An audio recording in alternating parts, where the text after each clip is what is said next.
Good evening, good morning, good whatever time zone you are in. How's it going, everybody?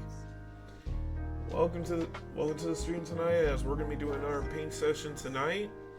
I don't know how long we're gonna stream for exactly, but I decided, you know what, I still gotta get it in regardless. So let's go ahead and get into it. All right, so as you can see right here, there's actually a few minis I was actually painting before we did Adrax. So Adrax, which is our second in command for the Salamanders, he's going to be getting painted tonight, and he will be fully finished tonight as well. Which, if you bought his Combat Patrol box, he came with his own little base stand as well, so I don't have to worry about basing or anything like that. So I already got that painted, although I'm going to do a little bit of touching up here later. But after that, we actually have a few options depending on how long it takes us. As you see right here, we have a couple other minis I might be working on as well. My Intercessor, which is going to be needing a little bit of touch-up work and have a couple washes applied on it before we can say he's ready to get Grimdark style. Which Grimdark is basically me taking some grime ink and applying it all over here to give it like a nice dirtied look, make it look like he's actually on the battle zone. Actually, he's on the battlefield, I should say. But I digress. But yeah, all the characters, all the vehicles, all the commanders, they're all gonna be getting that treatment. A couple of others we're gonna be potentially working on is the Land Speeder Hammer Strike, which, as I said last stream, the missile pack did come apart, so I kind of worked on the first half of it a little bit since he can pop off. Then we might work on one of my favorite boys, the Aggressors. We're definitely going to be finishing up this one tonight. I painted white. I don't know why I decided to paint his shoulder white, because it's supposed to be gold. But, again, I digress.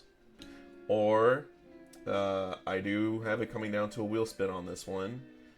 But a final secret option would be, before I show it, I just want to make sure if anyone is a fan of the V2 or Matara Khan, please do not tell her or show her in her Discord server, because this one's kind of a paint job specifically for her.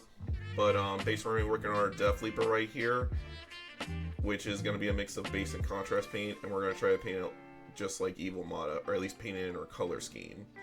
Although for the hard shell pieces, I might have to redo the coloring on that one, because she looks a little different on the ref sheet. But we'll see how it goes from there. So first let me go ahead and move everybody off to the side over here. Pop you back on so I don't miss it. So we're just gonna move everybody conveniently to the right over here. Hey Burb, what's up? Glad to see you in here, man. Glad to see you are here. Yeah, Tyrannicon goes pretty hard. We got the idea because when she was into Warhammer and she was playing the Space Marines 2 game, since she is to quote her directly, she is a space alien. She is a space cockroach that crash landed to Earth. We decided to fit her in with our local favorite bug army, the Tyranids. And after a very heated debate on which unit she should be, because we know she's gonna be one of the leaders, or at least she's gonna be the warlord for the Tyranids. And personally, for me, I decided to settle for the Death Leaper, which is the upgraded version of the regular Leaper, which is specifically designed for hero killing and assassination. So that one is gonna be one of the side projects I was working on. I already did paint up the base, although I do need to apply some washes and then black out the rim of it later. But yeah, we may be potentially working on that later. Again, we're gonna leave that up to chance on that one for a wheel spin. But before we get started, don't worry, I already have my stuff off to the side just to me because I had to go find one extra thing of paint I needed to brighten up the lava a bit.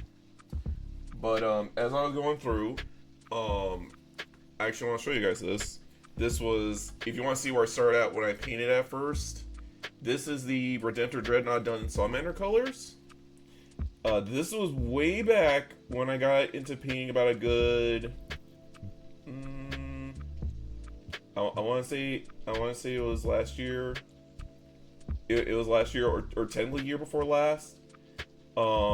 This is like when I just now started on painting, and I'm just working strictly with base colors for the most part. I didn't have the Vallejo True Metallic Metal paint yet, and I just wanted to cut my teeth on the GW art contest that they were having at the time. So I just wanted to see if I can improve, what all can be said. The shoulders was when if you go onto the Warhammer YouTube channel, they were doing a tutorial on how to do like the cracked lava effects on the Paladrins of the Horus Heresy Salamanders. And I want to try that on this, but it didn't turn out all that well. I felt like I should have done a lot more cleaning up than I did when I entered. I don't know why. And this was actually the first time I also tried to be very fancy about the base. So I try to use crackle paint, get the rocks done in. But the cooler part is, now, mind you, this is with the Redemptor Dreadnought. You cannot crack open the cockpit for the Ballistus Dreadnought, which is the gun version right here. This one's actually shut. As far as the Brutalis Dreadnought, the melee one, I don't know if that can crack open or not. But if you take a look right here, I actually did get the door operational for this one. And I did get the inside of the coffin done for it on this one. So for those that aren't into the lore too much of Warhammer, the Redemptor Dreadnoughts are basically the Space Marines that are... They basically got so jacked up or damaged during battle that they're put into these literal... whatchamacallit? They're put into life support. So this is like, imagine your life support being in the shape of a coffin, put into an exoskeleton, and then you're just told, all right, get back out there and start causing chaos. This would be the Redemptor Dreadnought right here. So there is an actual Marine in the coffin itself that's still alive, breathing, and thinking. But this is more like cybernetics to show that he can still serve until death. And as for the plasma effects on the side, what I did was I took my boy Steve's idea of using Retributor Gold as the base, and then I used Blood Angel's red contrast paint to pretty much paint over it to give it a nice glowing effect on there. Although I had to thin out the paint a bit just to make the glow kind of shine a little through there. Not a lot, but just a little. But yeah, this was like very first time I was trying, which I know someone asked like, oh, are you gonna redo that one? And I'm like, no, this one's sentimental. And this one is very sentimental because this is like, I was trying, and while I didn't place, I still wanted to improve, and I have been improving. Where if you guys have been seeing some of the posts I've done around Discord, I will eventually make a Discord server at some point in the future, but not right now. Oh, speaking of which, if you check the Twitch homepage for my channel, I did create a link for the YouTube VOD channel. So yes, we do now have a VOD channel, and truth be told, we do have the VODs already uploaded on there. I'm just waiting for the YouTube verification process to finish doing its thing before I'm actually able to post the videos. So if you want to see some of the past art I done and the yapping I do on there as well, those will be up probably, at least from what the bot told me, it should be up by Monday, or at least it should be unlocking sometime later tonight. I don't know yet, but we will find out. Also, another reason why I love the Redemptor Dreadnought so much is because if you play Space Marines 2, you know, but there is that really badass scene where, granted, the Dreadnought in there had the minigun version of him. I just gave him Plasma Incendiary because I wanted more AoE damage on the field. But he burst through the wall against the Hellbrute, shoved his minigun down its face, and just emptied the whole mag into that Hellbrute. And it was the most badass scene ever, next to the other one where you see this giant metallic dragon that's called a Helldrake, just perched on top of this one column as you're storming the portal that the Thousand Suns created. And this dreadnought, I shit you not, he just raged out. Like, he just picked up this rock, like he just picked up this boulder and was like, "In the name of the Emperor, I cast ye down," and just made that thing. So like, he just one-shotted a damn Helldrake, which stat wise, yeah, it tracks, because Helldrakes, while they look fearsome, and not gonna lie, between you and me, it's kind of a pain in the ass to like paint it because of all that trim you have to do. Because like I said during my War Dog streams, when it comes to Chaos Marines, regardless of which faction you pick, you have to do the trim first before you do the block paneling, because it is so easy to mess it up. So with all that trim, I would have to paint all that gold. Like, I may as well spray paint it gold first and then block paint it from there if I wanted to do the lazy way out. But just show you one of the other mains I done. So this is the other one I bought. This one actually got off of a guy on Craigslist. Also, hey, welcome to the stream, Wolf of the Imperium. Welcome in. Hope you're doing good tonight. Get perceived. Jay, welcome back. Good to see you. Good to see you, buddy. Good to see you too. But yeah, this is the one dreadnought where it was the one I originally bought for the dude on Craigslist a while back, and this one I already got resprayed, so he's gonna be a future one we're gonna do next to kind of show how far I came as compared to the other one. And also just to show you one of the behemoths I'm gonna work on is, oh my god, yeah, that cinematic was actually badass, Wolf. Like, I saw that myself. I'm really excited to see what 11th edition brings us. But I am, like, am I going to get the launch box for it? No. But I do want the core rulebook and codexes in hand, because I am scared, because I'm trying to see if my go-karts are going. I don't know if he is reviving or not. That's the thing, like, because I know there's a lot of theories that go on and saying, like, oh, what would happen if the Emperor were to really be revived or actually step off the Golden Throne? And I don't know how to feel about that, because I feel like either the world's gonna end or it's going to be like the world's biggest retcon. Like, you're trading dangerously close to like World of Warcraft levels of lore screw-ups. And trust me when I say, if you follow the lore of World of Warcraft from back when Chris Benson, God bless that man, was writing the show, and then you saw what happened after he left. Shadowlands, that's all I'm gonna say in a nutshell. Shadowlands. If you know, you know. If you don't, count yourself lucky. But yeah, this is one of the other guys I actually primed in metal, which is the Mauler Fiend. Which, okay, so for armies, I'm currently building my Salamander army. I have been collecting Emperor's Children on the side. I do have a 2K army worth of them right now, but I'm kind of needing to see where the points are at. But at the same time, too, I think it's kind of dumb how... okay, don't get me wrong. We got a Defiler out of the deal. Okay, we got... Which, I need to take a moment to just gush over the amazing glow-up GW did to the Defiler.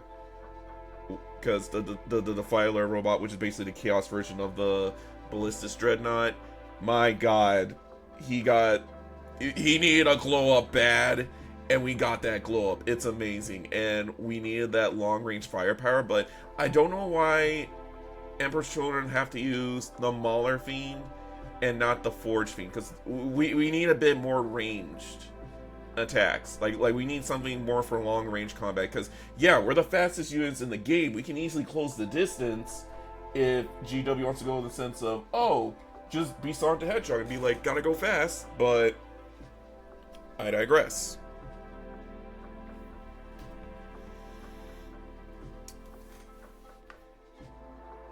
I mean, you say that, Wolf, but it depends. Can the Grey Knights even handle that kind of power?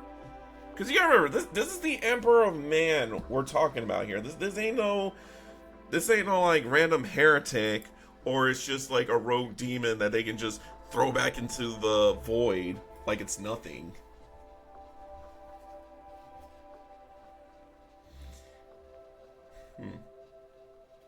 That is, I don't know. That's because at that point you might be potentially looking at a second Horus Heresy 2.0 at that point, which I'm not gonna lie, that would be a really terrifying idea, that we get out of the War of Armageddon and then we're going right back into another heresy era. But then again, would that probably put us in 50k at that point?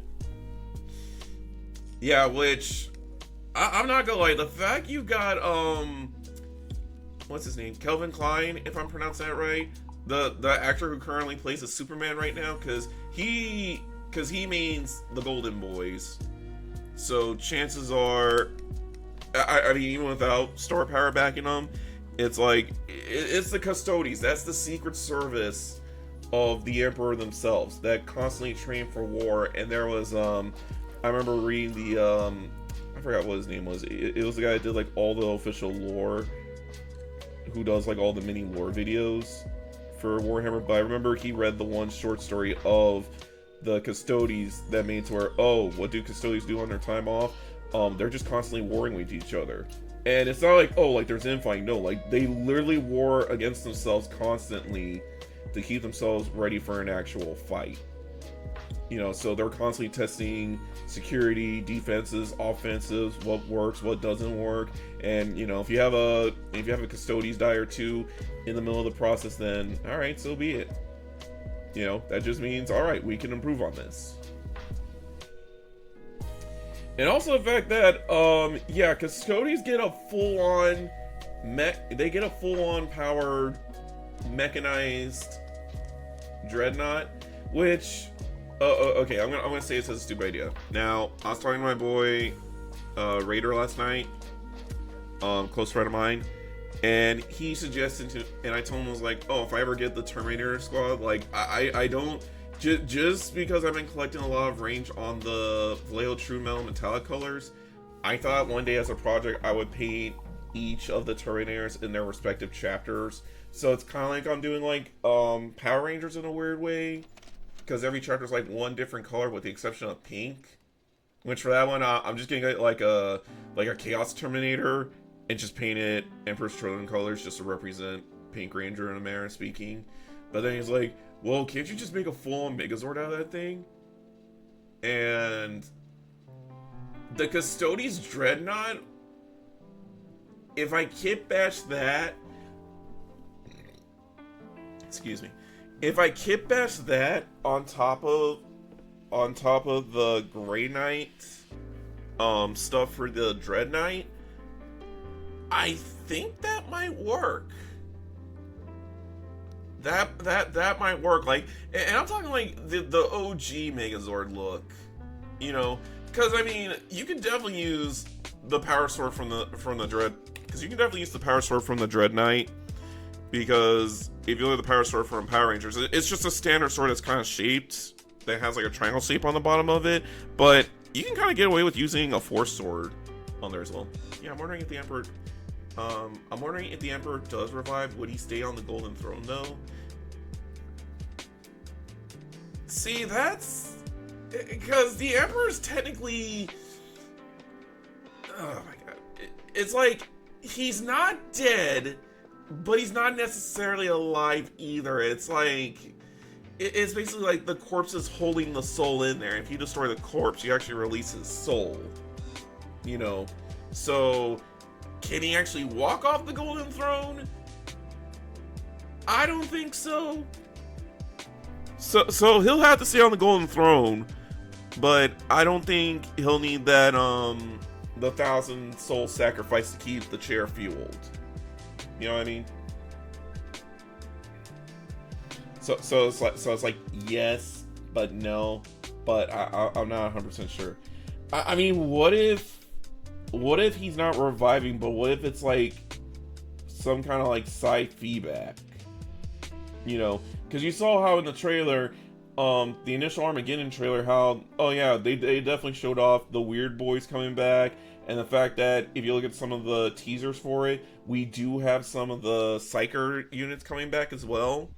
And because 11th edition is changing the rules on everything, Psykers might be coming back on the field.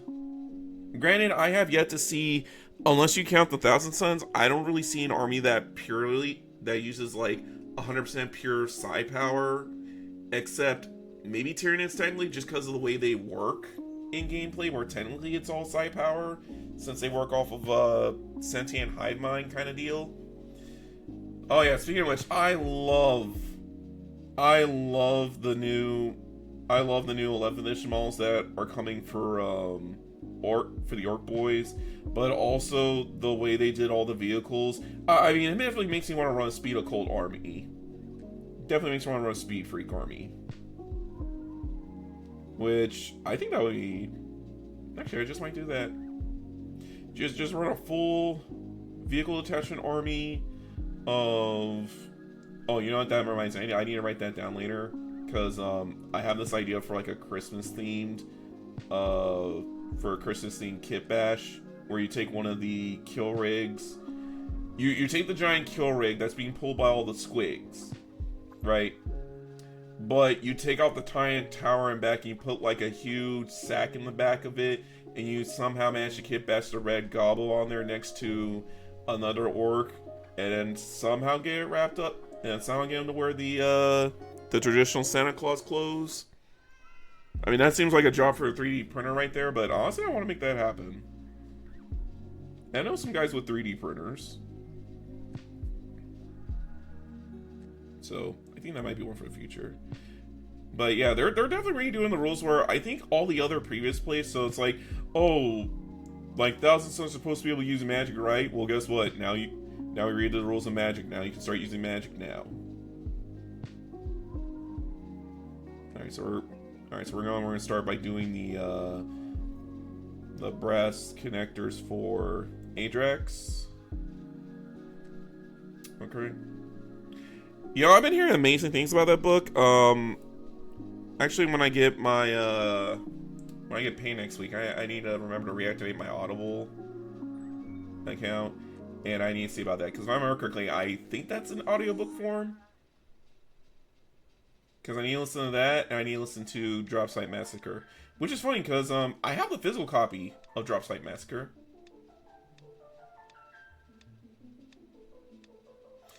Are you talking like on PC or the tabletop version of Dark Heresy? Because I know there's two of them.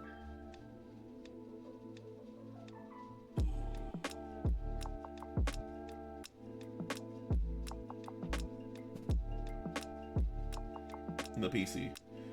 Okay, because I've been hearing amazing things about that. It's supposed to come in like Baldur's Gate 3.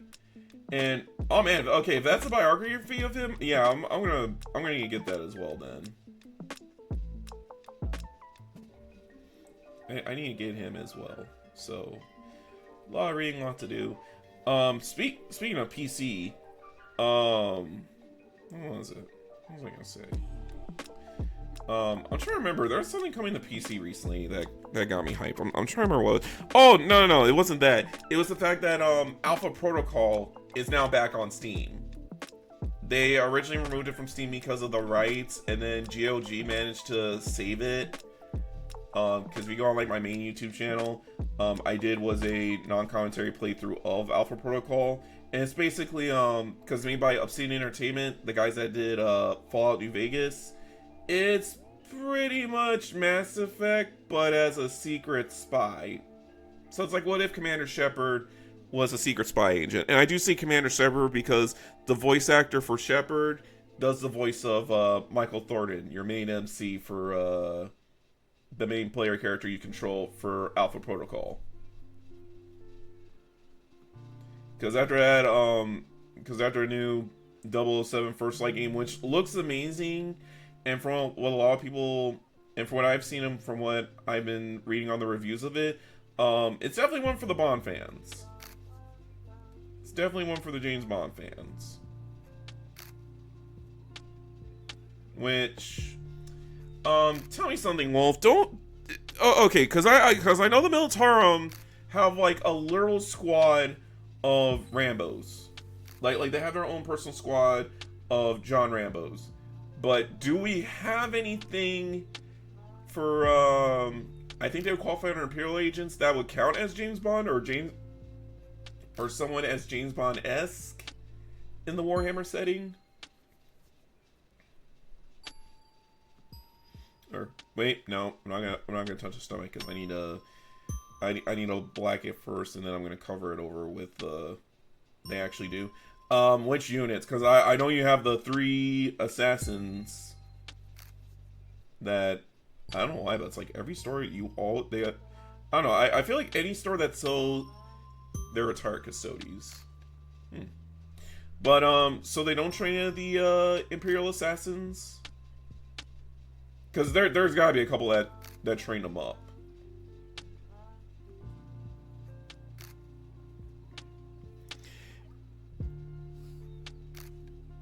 There's gotta be a couple that train them up like that. Because honestly, I would like to.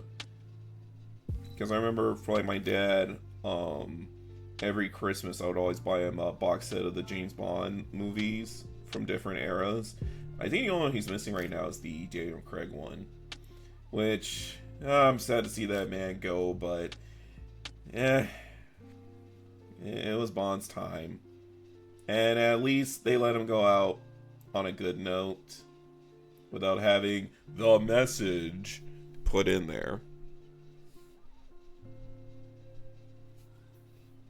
You know, but I digress.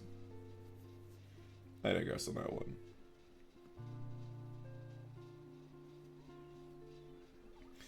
But okay, so answering this, Wolf, since we're talking about retired Warhammer units, how do you feel about old man what was it, the new chapter master that Space Wolf's got, the one that came with the Twin Wolves? I forgot his name. No, not Yarrick. I'm talking Space Wolves. They had like a new chapter master. It's like this brolic looking dude that had like the 2 wolves that came with them. I forgot his name. I cannot think of it off the top of my head. Okay, so I paint this part black, and then the rest of it is steel. And I'm gonna paint this steel as well. Yeah, I cannot think of his name like right now, but because I have blame mind, like he complains about him. Like I know he says he's a Salamander main, but at heart I know he's a Space Wolf. But at the same time too, he got pissed because it's like there are no old men, there are no Space Marines that are old men. I'm like, there's gotta be a few. And plus the way these Space Marines are built, they're like almost as old as the Earth itself, maybe even older. I mean, look at Titus, because like Titus by human years, he looks like he's in his I want to say early to mid 30s, because that man has definitely seen some shit. But when you look at his actual history, this guy has been alive for almost like 5,000 years, almost 10,000 years almost. I think that's him, but hold on a second. You know what? Let me Google it real quick, because it's starting to bug me. Because like I know the look, I just can't think of his name.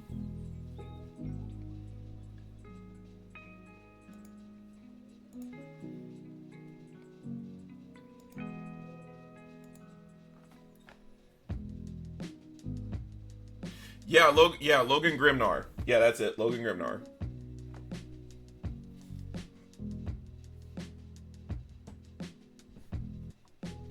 Yeah, because he got pissed because it's like, there can't be any old man Space Marines, like, he should be dead and or retired, or sitting in a venerable dreadnought.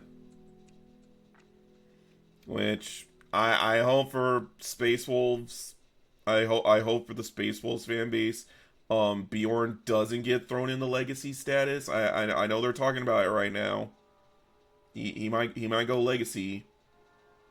And I definitely feel like it's going to piss off the Space Wolf players more than when they took away the gunships, which, okay, level with me here. Level with me here. You know the Space Wolves are a pure melee army. They do not use guns. It's like, well, I want to say they're like war leaders, except on the fact that technically war leaders just now learned to use a gun. Technically. Which, I mean, I get it. I mean, I get it. Angry Ron over there. Yes, I know his name's Angron, but since I watched Craig Dunk, I've been calling him Angry Ron.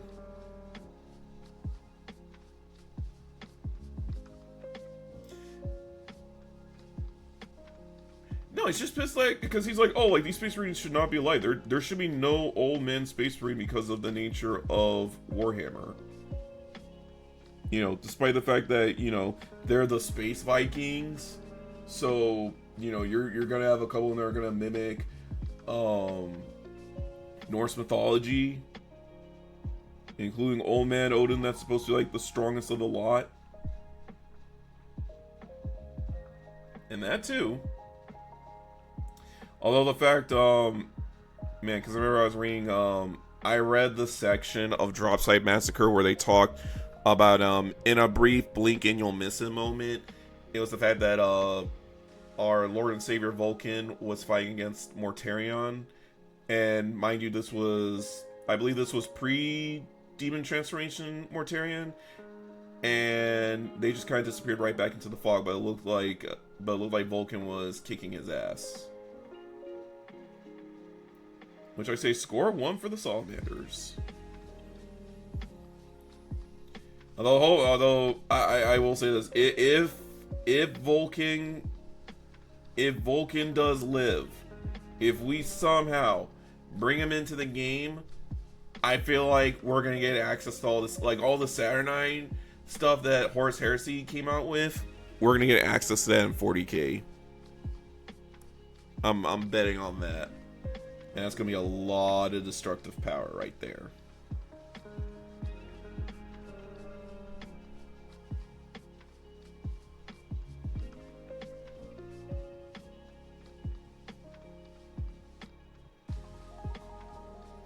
Yeah, and they came in 3 different schools of assassins. One was supposed to be like the super silent killers that can sit there for like weeks on end waiting for like the perfect sniper shot, like how we saw in the one shot that they have on their app. Then the other one's like your standard cloak and dagger James Bond type that sneaks in there and kills on command. And then you have the ones that are trained like Joker. Basically, they want them to cause chaos. Cause so much havoc and chaos that you cannot tell what happened in this room, nor do you want to know. You know? It's like when you play Diablo 2 and you see like the remains of what was a bloody ritual in there, and half the time it's like you don't want to know what happened in that room. You know, like you really don't want to question what happened in that room because it's pretty disturbing. At least from Diablo 2. Also, you would think for like the fact that Imperial agents have all the cloak and dagger assassin type folks. Like, I get the way Imperial agents works is it's kind of like the mishmash army where you can pretty much pick and choose different units from everybody and then put them in there, or at least they can get what's the term I'm looking for? They can get constricted into Imperial Agent Command, since they're the only ones that can actually issue Exterminatus, which is basically the fancy term of we're gonna nuke this planet and make sure there's absolutely nothing left.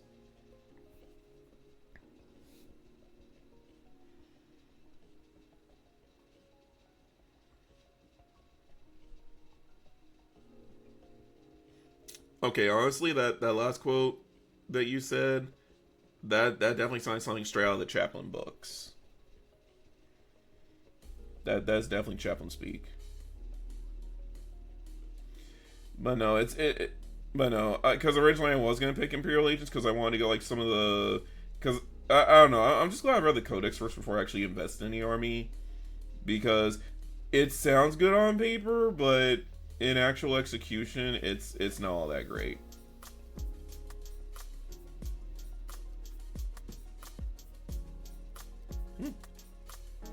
That's a pretty badass motto. Dang, and I prefer the old one that I had with old one from the military training squadron. We put warheads on foreheads. Boom, boom, boom. Oh god, I miss those guys.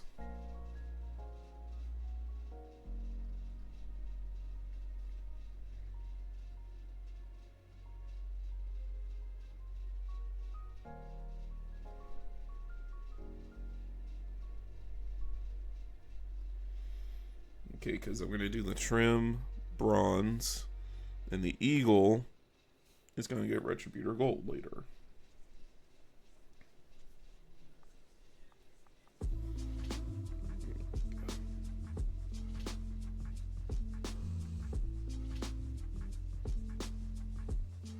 That's okay, because I'm going to block it out with black later.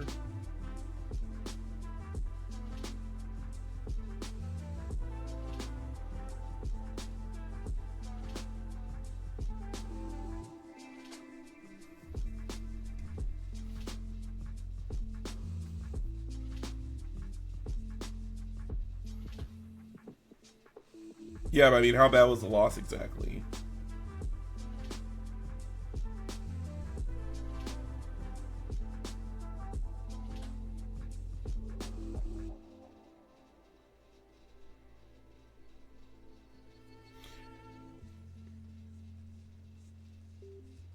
Although I would say at that point,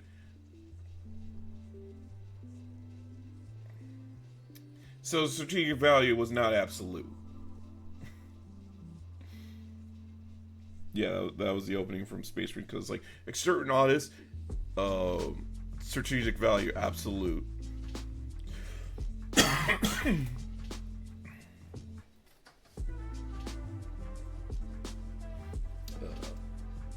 right, because I need the ref photo for Adrax.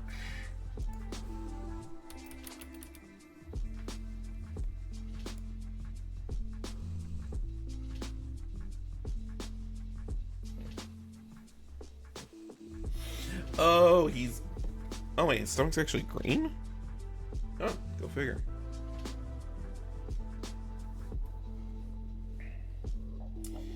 I swear, it's like... I don't know why people tend to shit on the Adeptus Sororitas. No, I can never say that right. It's like, I don't know why they always want to shit on the Battle Nuts, because, like, they got the most well-designed vehicles of the lot. They can call down Wrath of God if some of them are built like that. And if you have Celestine herself heading the fight, she can almost make your army not die. In a manner of speaking. And you get Miracle Die. The fact you get Miracle Die, that comes in the same as like having a Divination Wizard in D&D, which I think anything that grants you die control is really powerful, because guess what? You can dictate what the rolls are if you have something that lets you mess with it. Okay, that's gonna go right here. Give me some Obsidian Black.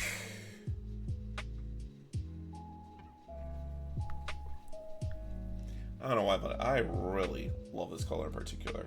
Obsidian Black, the new black metal from Vallejo, true metallic metal. It's like you apply this over it, and then you apply the shade version to just really blacken the armor, and my god, it comes out beautifully.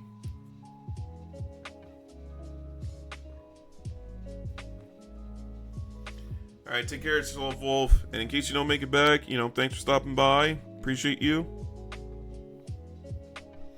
But yeah, I just love the black on here, because I'll actually show you on this, because this is one of the Age of Sigmar guys I was working on. I didn't use the shade paint, but look how black that armor is. Look at that. I didn't even have to do any crazy tricks or nothing. I just painted on there, and that was it.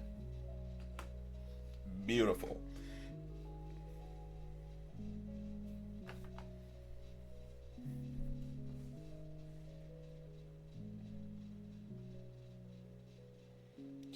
beautiful work right there.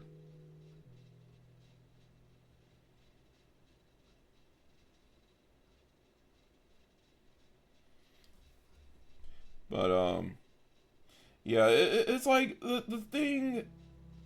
It's kind of like weird because like everyone wants to say like, oh no, the sisters are shit, but it's like no, they're really good. It's just it depends on how you feel about the theme of them, because technically they're battle nuns. They're literally an army of battle nuns that have an affinity for fire. So I say next to salamanders, they're the second best army if you want to do turn and burn.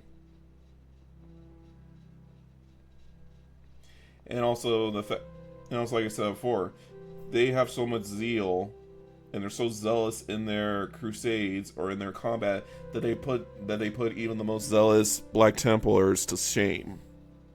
And the Black Templars, those are like, they're willing to ride or die for the Emperor. They believe in the Emperor and nothing else. And these are like your third Crusaders right here, the Knights of the Third Crusade, between them and Dark Angels. But Black Templars, they're the Crusader types. Dark Angels, that's more of like just Knights of the Round Table type deal. And also they have a penchant for Plasma Fire as well. Which, I was going to get Dark Angels until I saw how the armies were put together, and I wanted something a bit more, just like a good all-rounder army, for me personally. And that's when I found the Salamanders, and they had an affinity for fire. I love the fact that whenever they're on the field, they make all the melta guns get extra strength, so they can actually punch through a lot harder. Also, I enjoy their lore, and I enjoy their Primarch.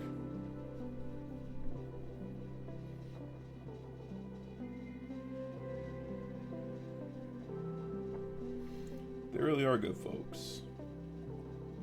Good peoples.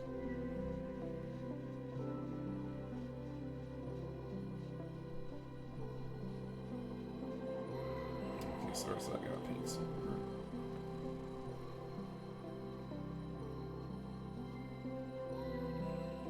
And I gotta put green on here later. Okay, so stomach needs to be green. That needs to be green. Okay, I'm gonna go and start working on his hammer then. We're gonna work on his hammer a bit more. And I gotta be careful not to do the actual edge because it looks a little different.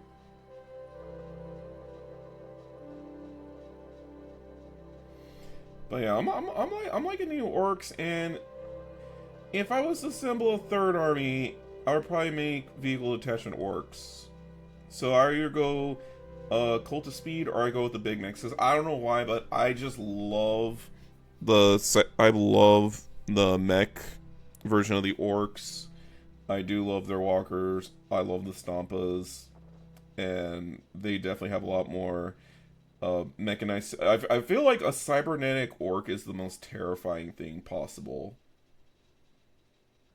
Especially if you look at their main warlord that's in like this, like the biggest thing of power armor possible. Like I swear, I mean that thing's like big enough to take on a Primarch, and that is no small feat either.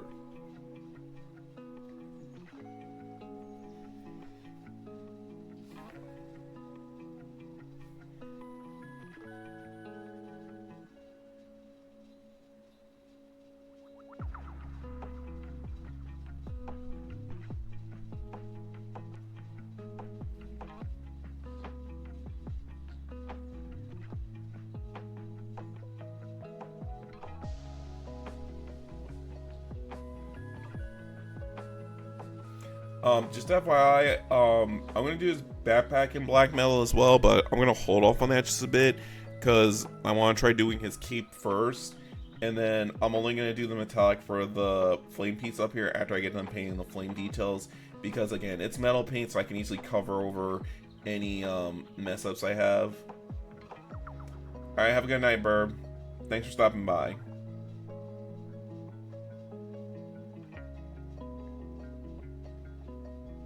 So yeah, we're definitely going to do some more work to it, but the cape I'm not going to do in metallic. Just like Vulcan, I'm going to do it as organic along with his front cloth as well. And also the underside's going to stay white as well because I'm going to use shade paint to shade in what I need to shade in right there.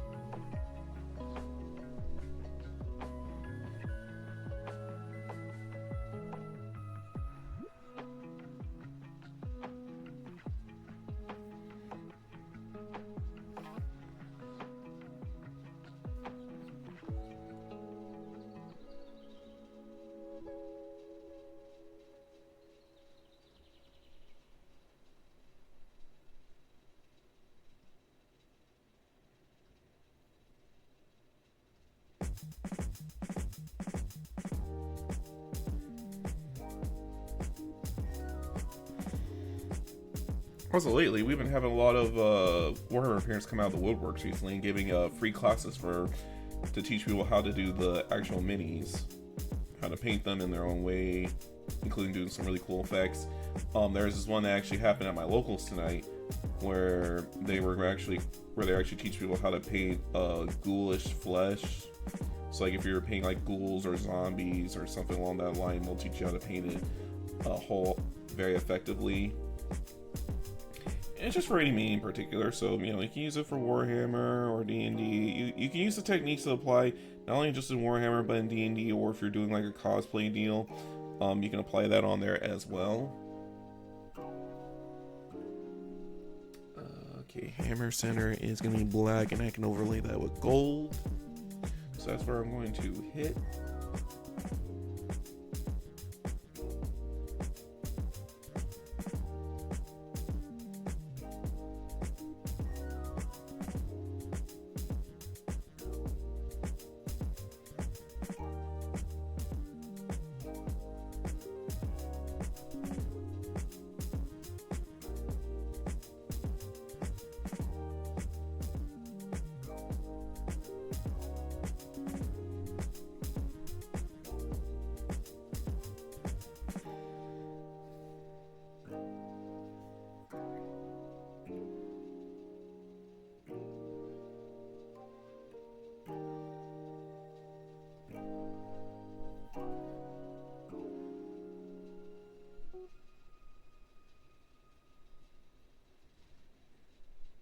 Oh yeah, that hammer's looking perfect now.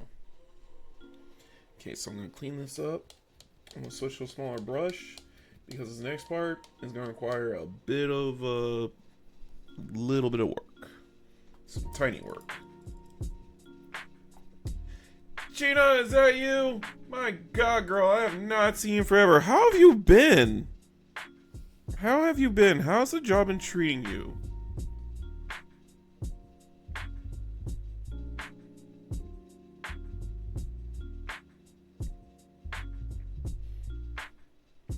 By the way, this lovely artist over here is she not? Hang on, let me see if I can let me do this real quick. Oh, I need the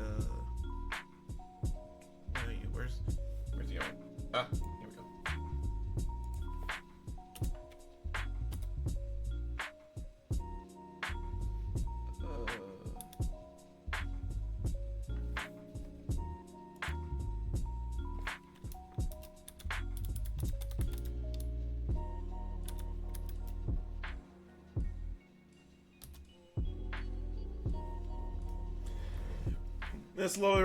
This lovely little lady right here does amazing artwork. Gina over here is my friend that does amazing commission work for all kinds of fan arts, from VTubers to anime. Really amazing woman right here. Give her a follow. What I'm currently working on is Adrax Agatone. He is my second in command for Warhammer, which is basically where I take all my minis and I play a really fancy version of chess, like right here.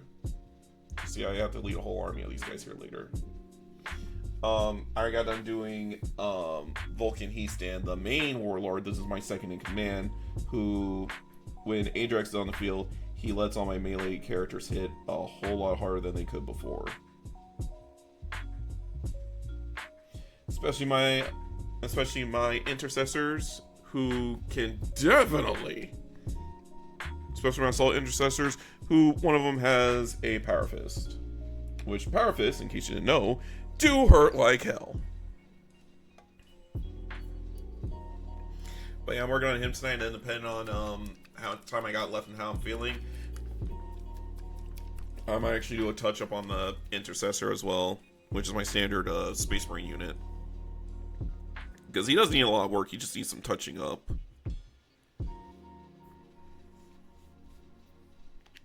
Okay, there we go.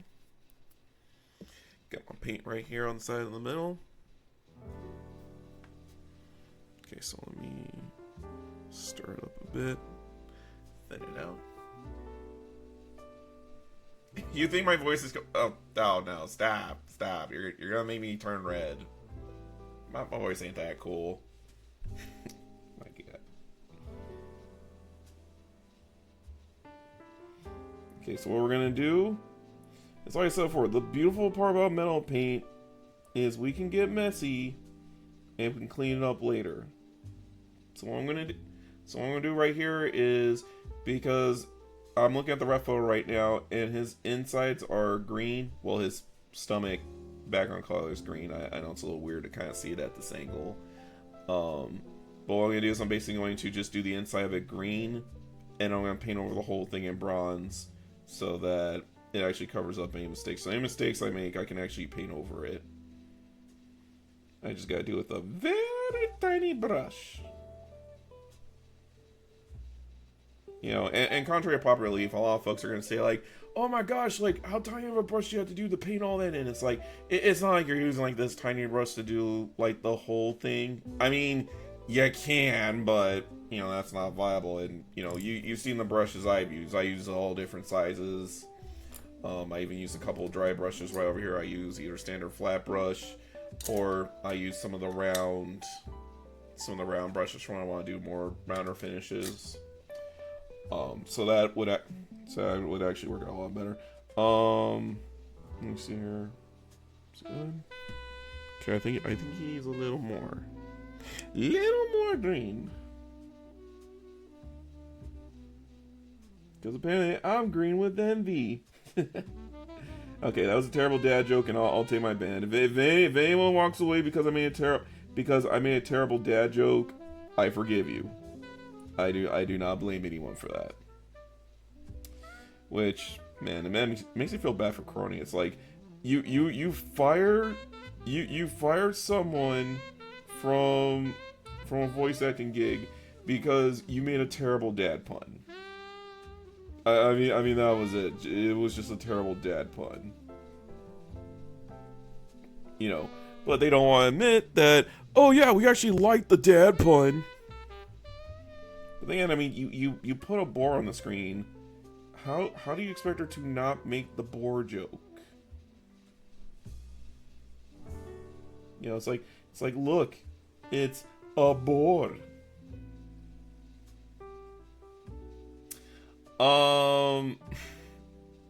Going off past streams, it takes me about because normally I'm like yapping at the same time I'm painting. For these little guys, it takes me about honestly about a good hour if I want to do most of the detail work.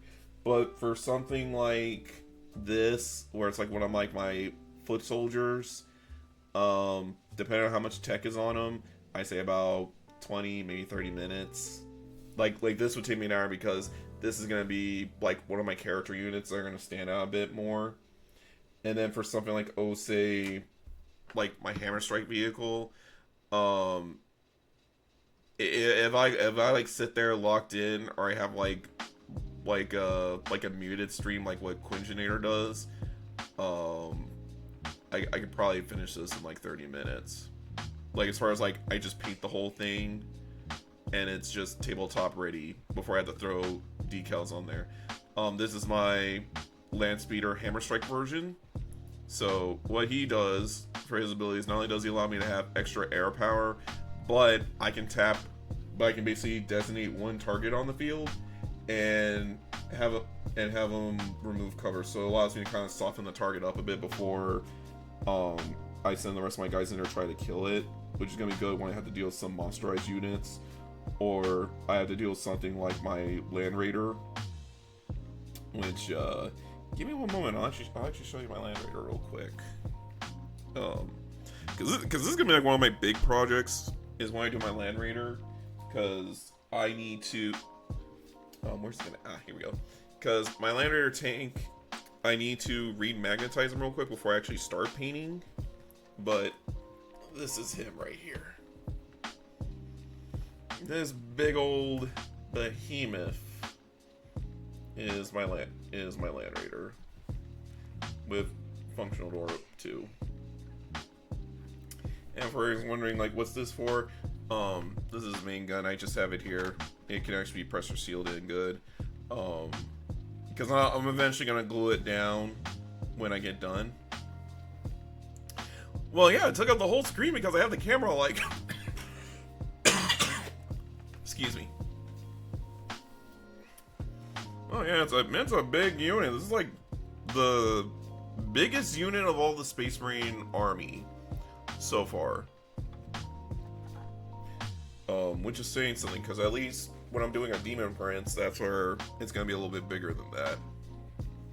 Or if, God help me, I decide to do a war, whatchamacallit, it's like Vortex Abomination or something like that. The blue thing I had to fight in Space Marines 2, which I need to stream Space Marines sometime. You also had a high level 2, but I need the other 2 guys in here because I don't plan on playing with randos. I want my boys to back me up. Okay, so we're gonna just do a little bit of touching up here. Because just like Vulcan, we're basically gonna go through the same concept. Also, I gotta make sure I have. Okay, I got his right photo up. Okay, and okay, so these are gonna be red, so I can do a. Okay, yeah, I'll go ahead and I'll paint it black. If I get over this, then I'll just use metal paint to just cover over it, because technically that's using black. No, that's steel. So the hammer's gonna be steel with gold on the side. The teeth are gonna be metallic red, and then the top right here is gonna be silver. But I'm gonna use the contrast paint first before I do all that. So while I'm letting all that kind of dry right there, I'm gonna switch over to Citadel Base paint, and I'm gonna go ahead and I'm gonna black out the whole entire cape back here. And guess what? Tonight you're about to see how to do dragon skin.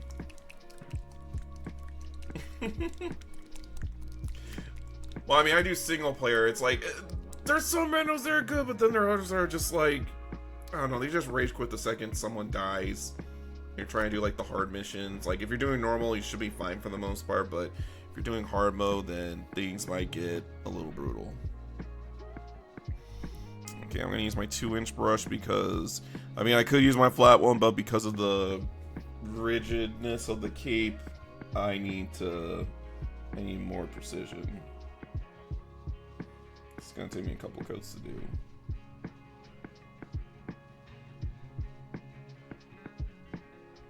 Because some folks are gonna be like, "Oh, Wing, why don't you use an airbrush?" But you know, I do have an airbrush. I'm just kind of lazy to pull it out, and also I need to clean it out as well because something's kind of jammed up in there. And you get like one of those like deep jewelry cleaners that'll kind of break up the gunk that's in there. Because I mean, when you sit there and you take an air gun and you spray paint a total of, what is it? Total of almost like 54 minis. That is including my vehicles. There are 54 of them. So they're all base painted green. It's just now I'm having to go through and detail everybody and their mothers. Oh.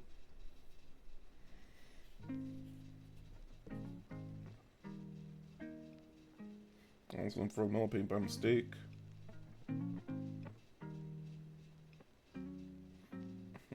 Did she now?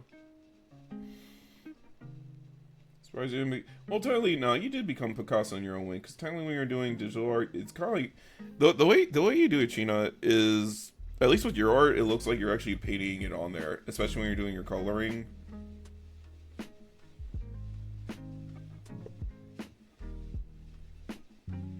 Okay, I gotta be careful around his head. Especially when I do... Yeah, note to self, do not cover their heads when you're applying the griming, because I want their heads to actually be clean, and they're already dirty enough as it is.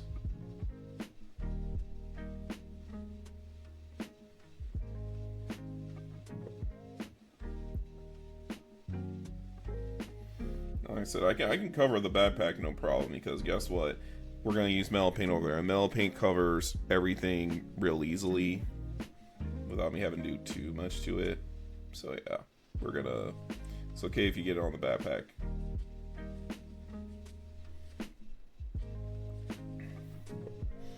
Yeah, because I mean, at least you don't have to buy the camp. Like, if you're doing digital art, it's like you pretty much have unlimited paper and tools and everything else. You know. Though, I will admit though, Poopy and Wani have been doing, physical art though. Because Wani did actually paint one of her art of her OC, which is just technically herself, on canvas. And Poopy's about to try the same. Though, ironically, I told him to draw a lemon, not draw a Lumi. It's like, just draw a lemon, not the lemon woman. Or draw the lemon woman in a lemon suit.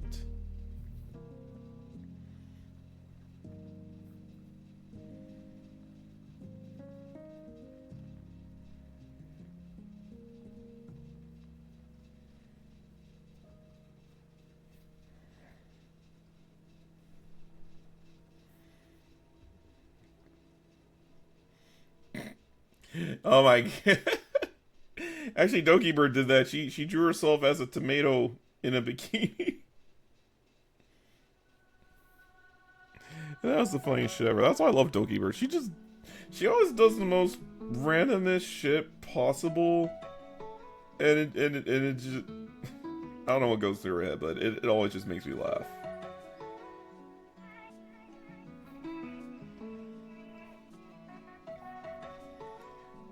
So the fact she's like, yeah, I'm a tomato. Technically, I can't take the head off because it's the one thing keeping my skin suit on. So if I take off my hat, the skin suit falls off, and then it reveals that I'm a tomato.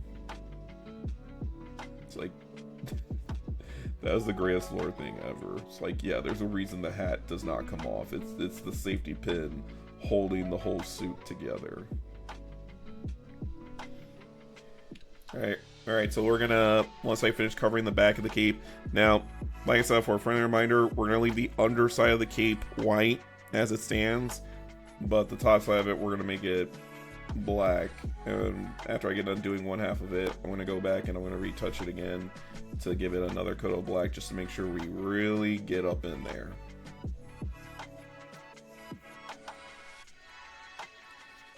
And you want to make sure it's a nice solid coat of black, because the next two steps are going to involve a lot of dry brushing.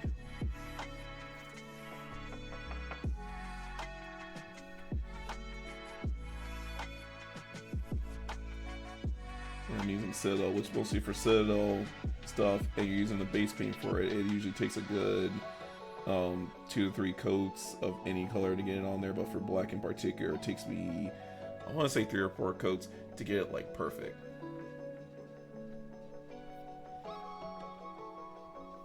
Hi Jay, welcome back. Remember our friend China? It's been a while.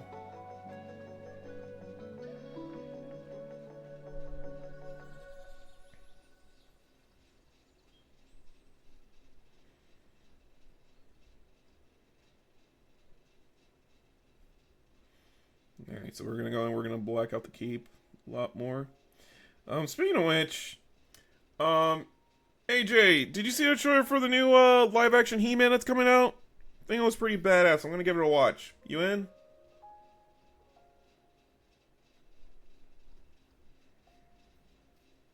Plus, I kind of like the idea that oh, Prince Adam just got transported to Earth and now he comes back and it's, I don't know. I feel like you're ripping on isekais, but this one's way cooler.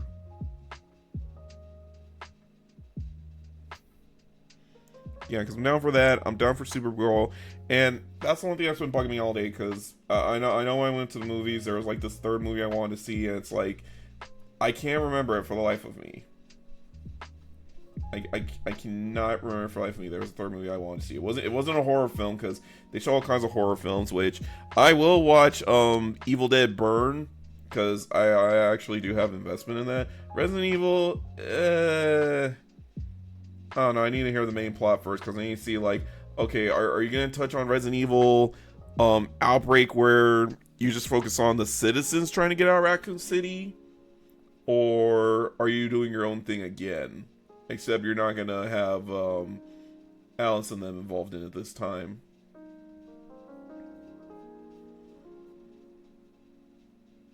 Which kind of sucks, because the actor that plays it did a really amazing job.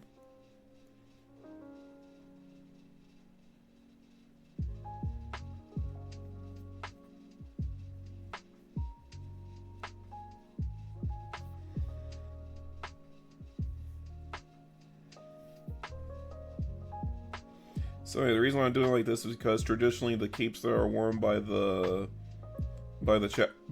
higher leadership, so the chapter masters in them, they actually ripped it off the actual salamander creatures themselves and wear their skin. Plus, just like how Vulcan had to hunt his salamander for his rite of passage on his planet, the salamander recruits have to do the same too. So technically, they are Dragon Slayers. The real Dragon Slayers. Okay, I'm gonna black it up one more time. Yeah, that's looking good. Looking real good. Okay, so I'm gonna have to be real careful around here because I have the kind of his head exposed. Oh, me without my AK putty. This is why I need to get that AK putty right here, because this is where I would have been like, okay, I can cover his head up, no problem. Just cover the head, do what I gotta do, and then just slowly peel that stuff off when I'm done. Okay. And now, for the triple threat. Because while I'm waiting for the black to dry, I'm going to go ahead and do the, I'm going to do the flame real quick while I'm waiting for the black to kind of set in. But we're going to do triple threat of Imperial Fist, Gyph-hound Orange, and Blood Angels Red. Don't see how the ball is messy. Okay.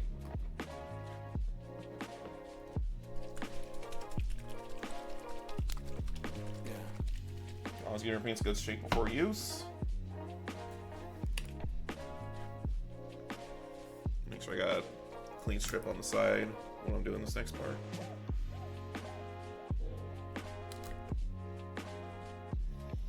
Because the next part requires me to do this like real quick because contrast paint is wet.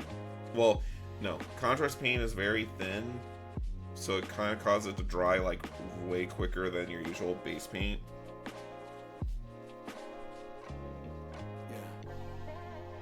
Stay open. Okay, so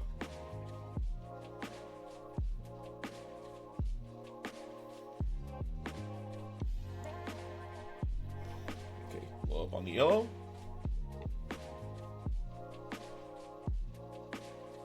Like I said before, it's fine if I get it on the brazier itself because I can cover with metal later. So it's not going to kill it none. Also, yeah, this right here, this is the easiest way to paint Imperial Fist right here. Just Imperial Fist yellow contrast paint with a white primer. Although, if you go to Color Forge, they do have what I like to call Imperial Fist in a can. Because I think it's called Sunset Yellow or Darien Yellow. Either way, the yellow is like the same shade as if it's kind of the same shade as Doran Yellow.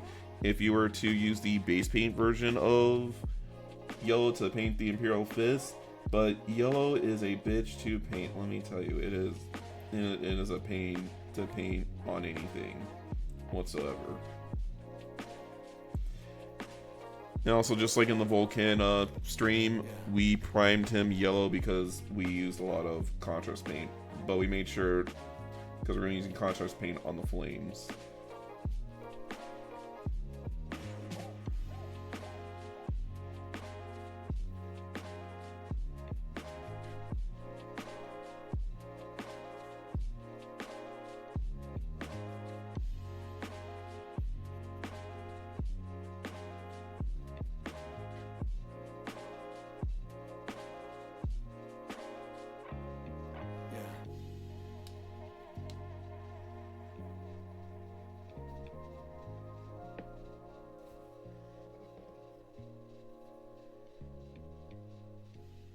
We're going to take Gyph-hound Orange, and we're going to back up to, how do I do Vulcan?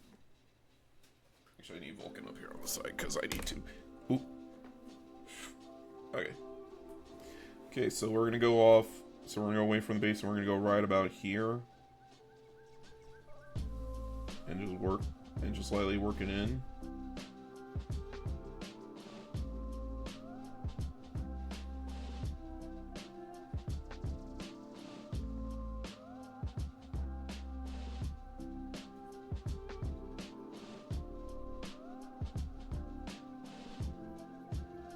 Like I said, I'm still doing this while it's still wet, so it gives it a nice little blending effect between the two.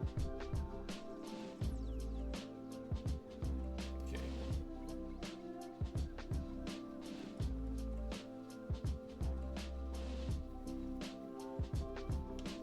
Alright, then here's the other killer part. So close this, close that. And I'm going to use everybody's favorite shade of blood, Blood Angels Red.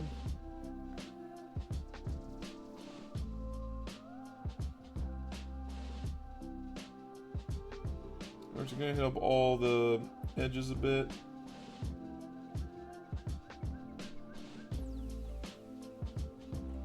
Just going to cover the tip of the fire right here.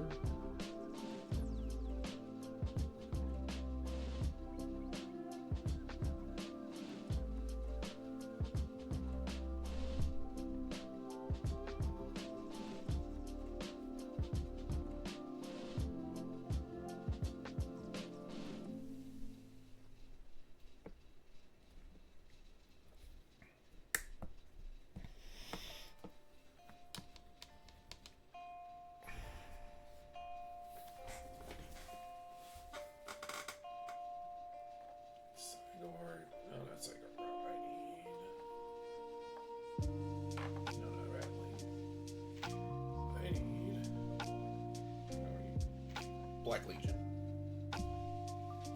Then lastly, we're going to use some Black Legion.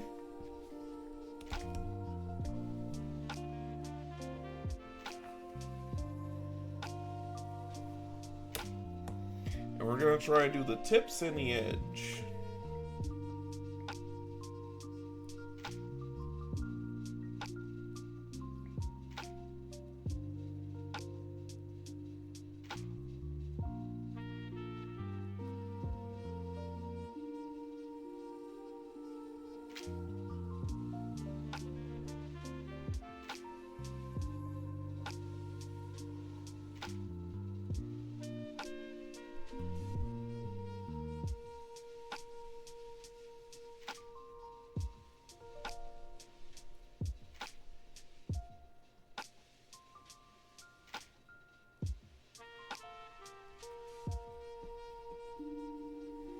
And there you go.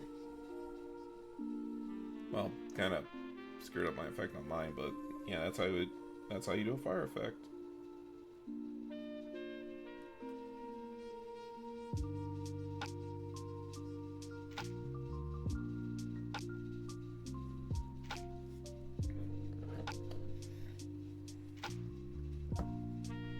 Welcome back, Gina.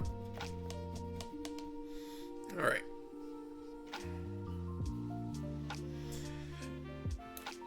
Let's see here. I need a nice medium dry brush. Yup, medium will do.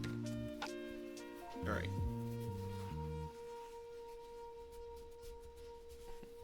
Oh, is Manu here too? Okay, let's see here. I need... Okay, here we go. Alright.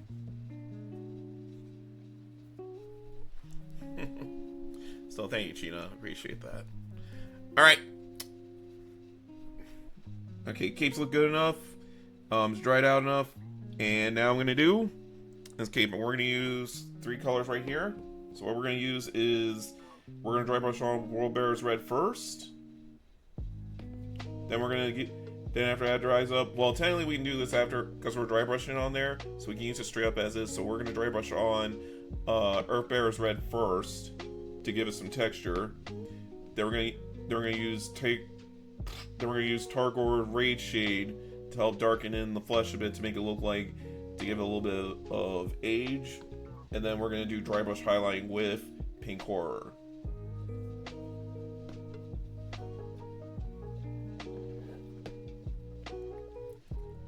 So all I'm going to do when it comes to dry brushing is...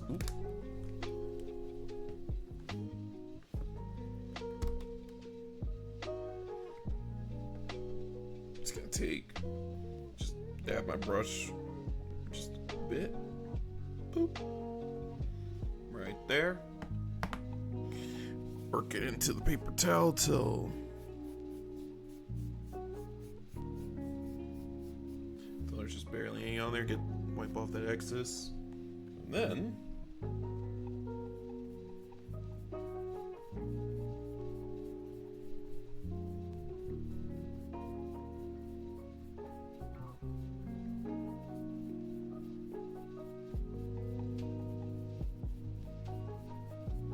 work it in there real good.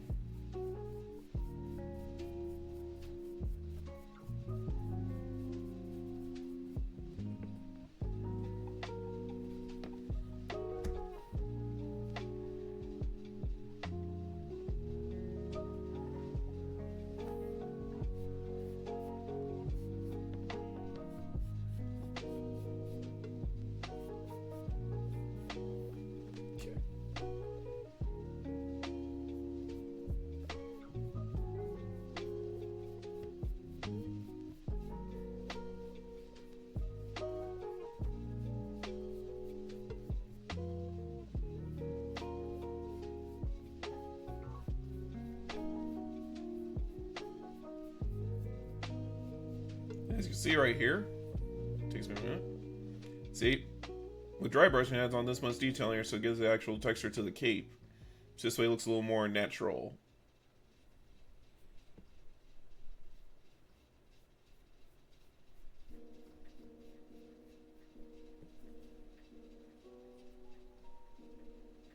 Gonna hold down the feet. Don't mind this because we're gonna base it metal later.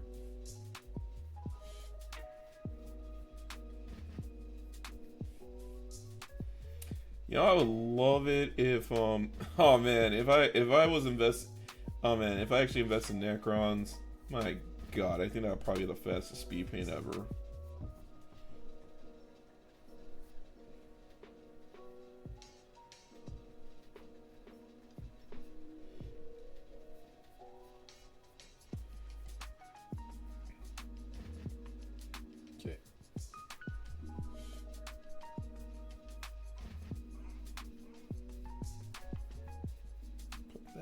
Here. Okay, yeah. See you now.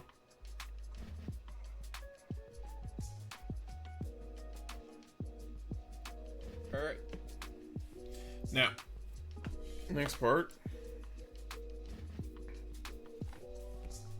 Close that up. Gonna take some Targor Rageshade.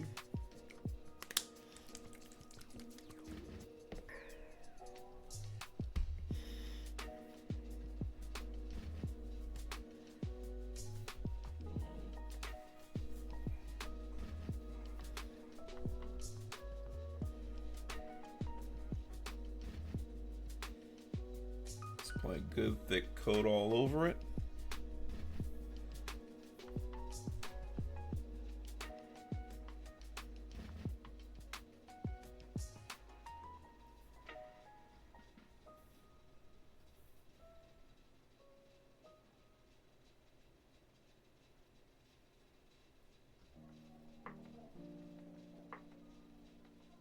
So you see the shine that's coming on here? Oop. There. See that?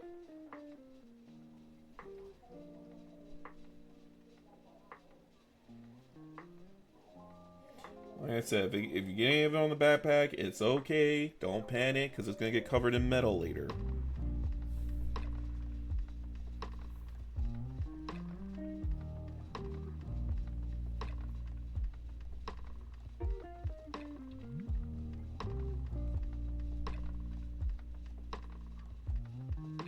And also, thank God my dad had an extra light installed in here, because, man, it makes my screen look bright.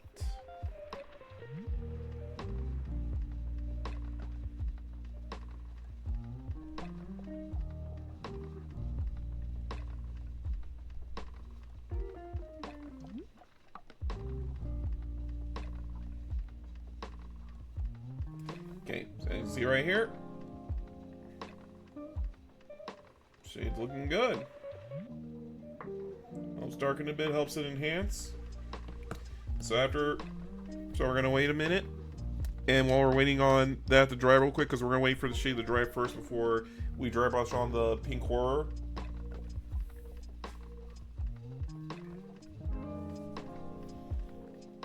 And while I'm doing that, I'm going to... Okay, where's my... Obsidian block. Where are the...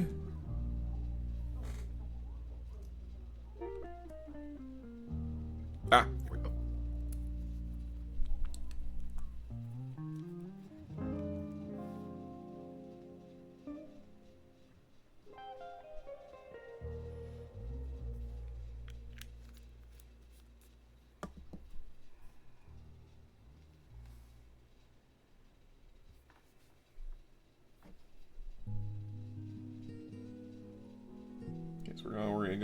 So we're gonna paint the backpack real quick. While we're waiting for that to dry out.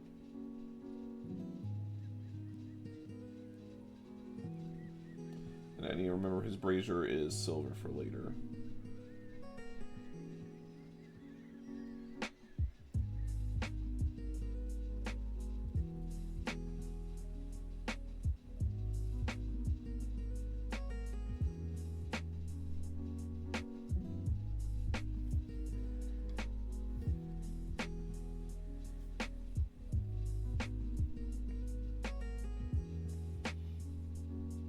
I don't know why, but I don't know what it is, to be honest, but I had a weird, like, I have an odd affinity for this. Like, ever since I was a kid, I kind of built a lot of Gunpla Mall kits and stuff like that, but I never actually ever bothered to paint minis until I got into Warhammer, and I just started painting like crazy.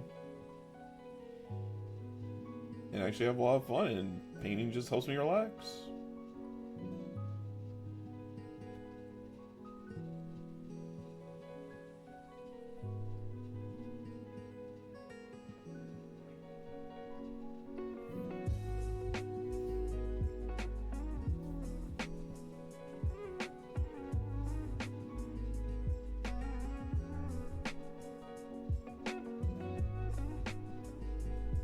Hey Jay, you seen Kaz anywhere? I say I think this would help him out instead of whatchamacallit, doom strolling on Twitter.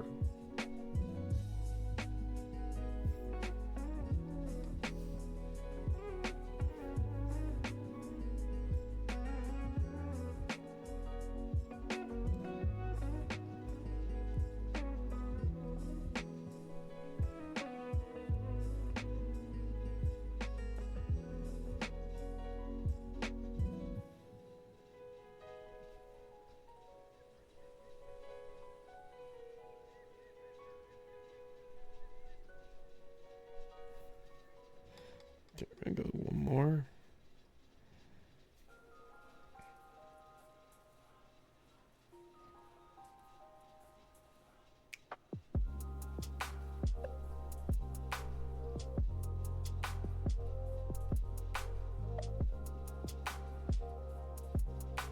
There's a little secret to this I'm going to show you later with the black.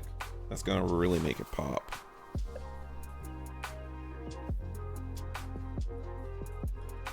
paint it so black, it's gonna make those goth kids even want to start using this.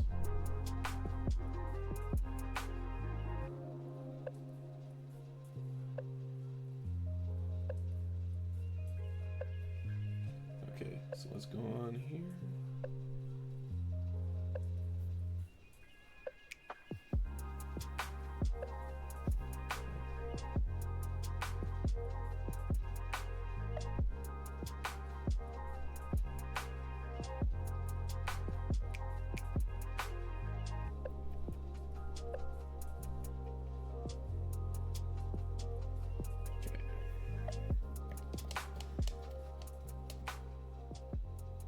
Clean that out.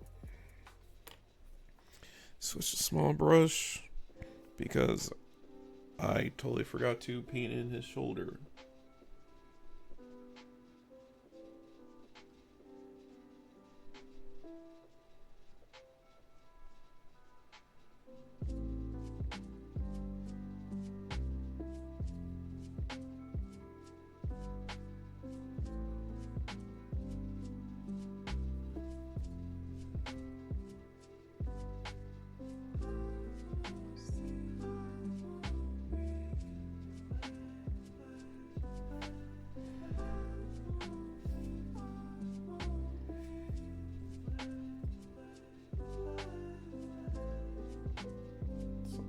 Right here. Just keep detailing around as we go. In hindsight, I should have painted the eagle first and then do this.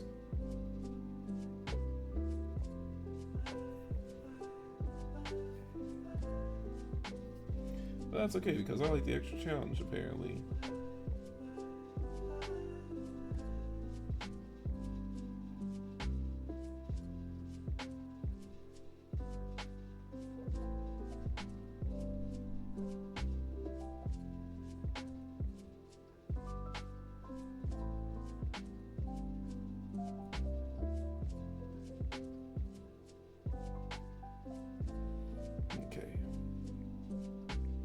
Now we got a shoulder painted in.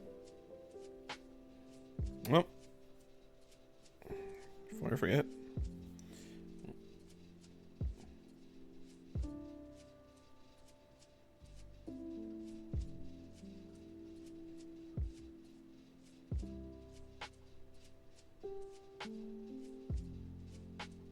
Don't mind the gap. There we go. Now I got his insignia done. Alright. Now, I'm waiting on that to solidify.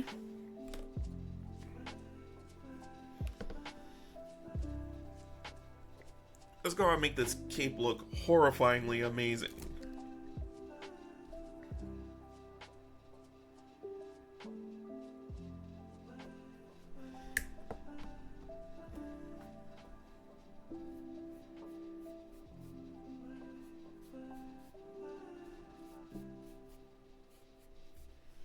Okay.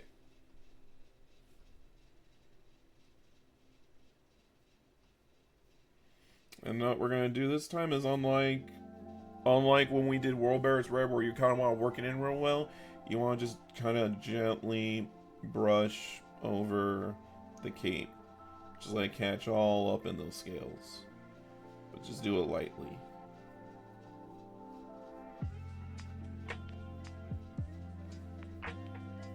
Now, if you want, as an added bonus, you can take a small brush and you can like do edge highlighting on all the individual skills that kind of make them spawn out, if you want to. But unfortunately, I don't have a toothpick to help me out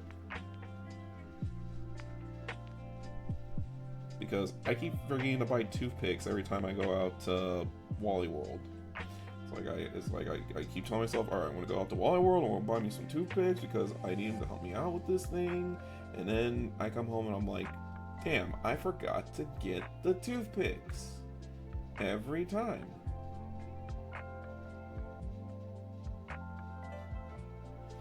All right, and then this is his cape.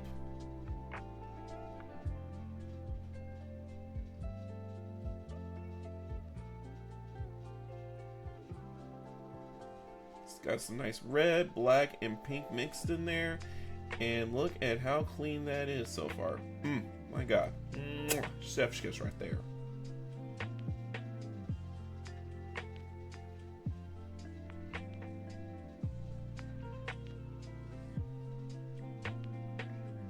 Okay, enough of my... Okay, enough trying to blow up my own ego here.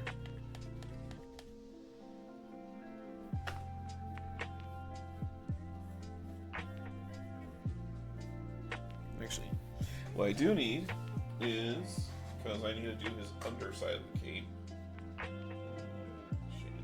Okay, I need some Seraphim Sia. Okay, so what we're going to do is, we're going to take some Seraphim Sia right here, and we're going to do the underside of his cape. And also, I need...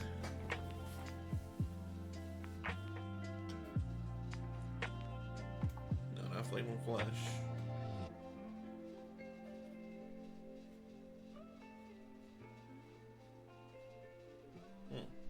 Where is it? I thought I had it around here somewhere. No, not Praxi White. Not Wraithbone. Okay, I guess my Pale Witch One Flesh is gonna be in here. Exactly. Okay, so I might have to go. I might step away for a minute, but before I do that, let me do this right here.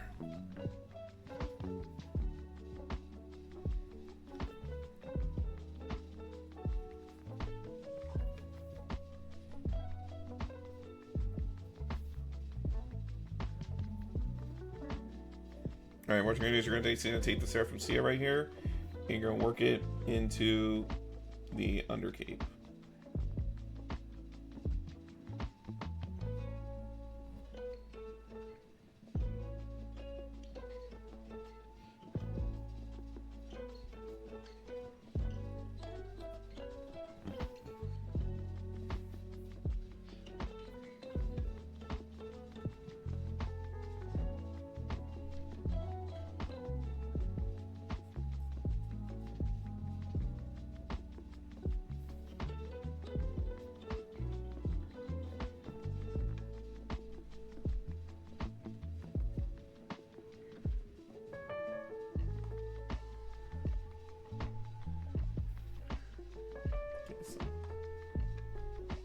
Well, thank you, Gina. I appreciate that.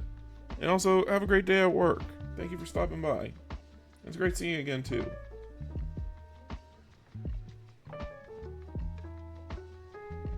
Okay.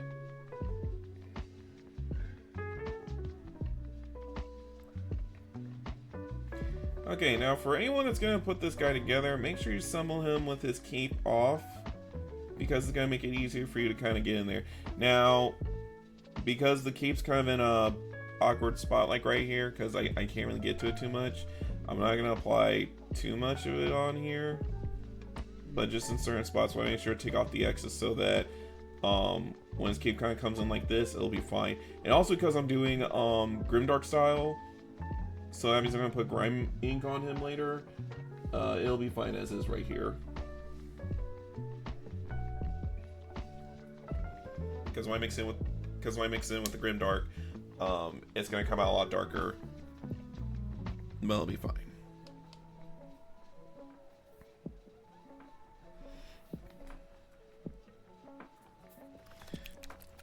Okay. So first and foremost, I want to do a little bit of touch-up work on the body before we start on the silver. So before we start doing silver, what we're going to do is we're going to go in and we're going to do gold. We're going to do the gold for the shoulder and the sigil right here. Then we're going to go in and we're going to cover his whole stomach in bronze. And I know the fire effects call for a little something different, which is going to be mixing a bit of red and yellow in here. I'm going to attempt it using the metal paints. Because I'm going to use that first before I use the bronze to kind of help fill in the rest of the blanks. But, yeah, this is going to be something unique I'm going to try, like, right here. And then we're going to put the... I don't know why I didn't do this cloth while I was over here. I don't know why did I not do that? Why did I not touch the loincloth? If you want to put flames on the loincloth, yeah, no, we're not gonna put flames on the loincloth. I can't freehand flames that well yet.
This, kids, is why you don't glue your minis to the base until you're 100% ready.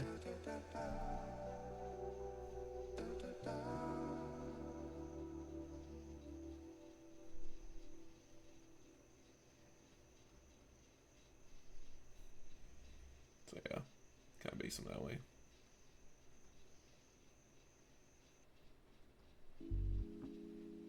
Okay.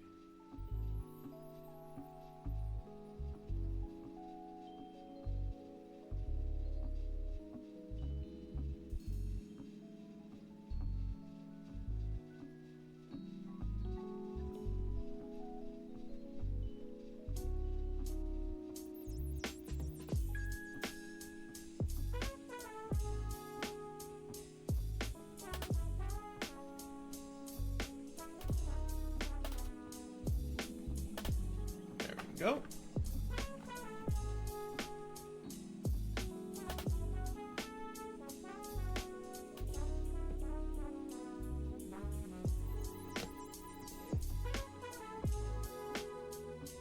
Yeah, the cloth's good to go too.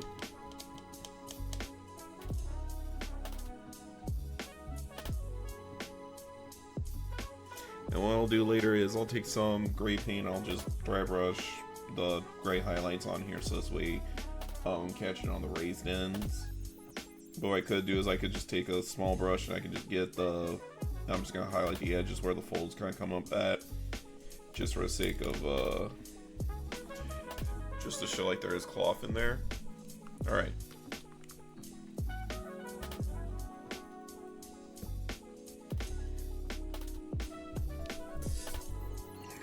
So I need 1 drop of red.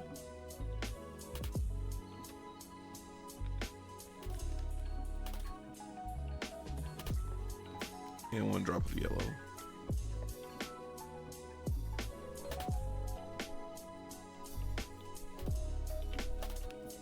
Okay. Alright, switch to smaller paintbrush here. I'm gonna do the red first.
I would say, damn, I'm good.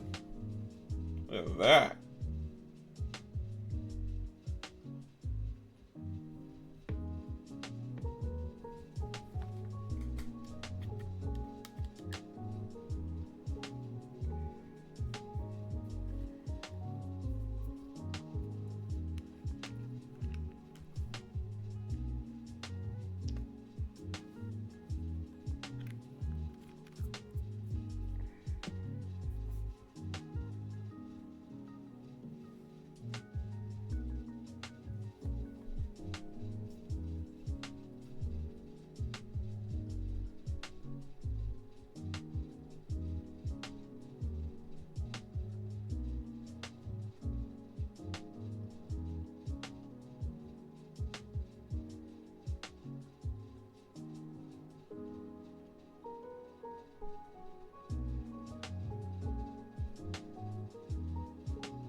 Yeah, you want to see how tiny I go with a brush? This is how tiny I get.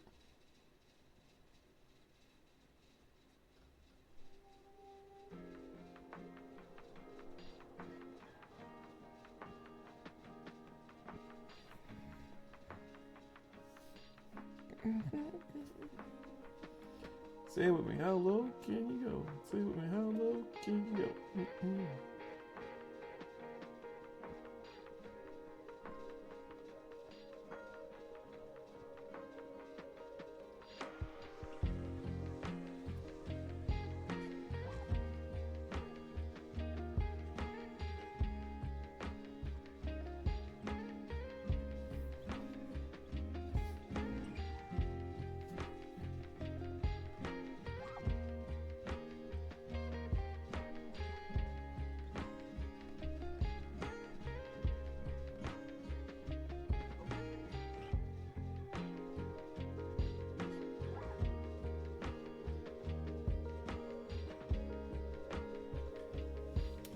And look at that.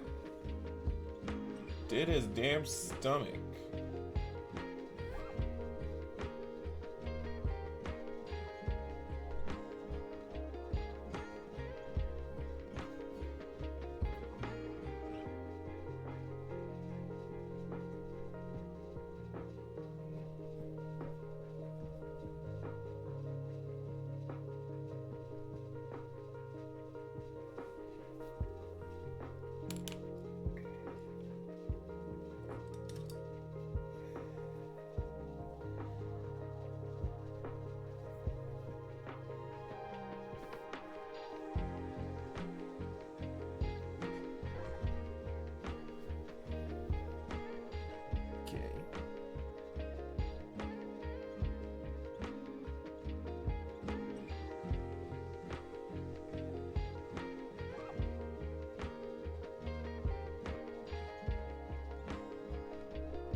While I still have his bronze out here, I'm going to go and do the back half of his pommel.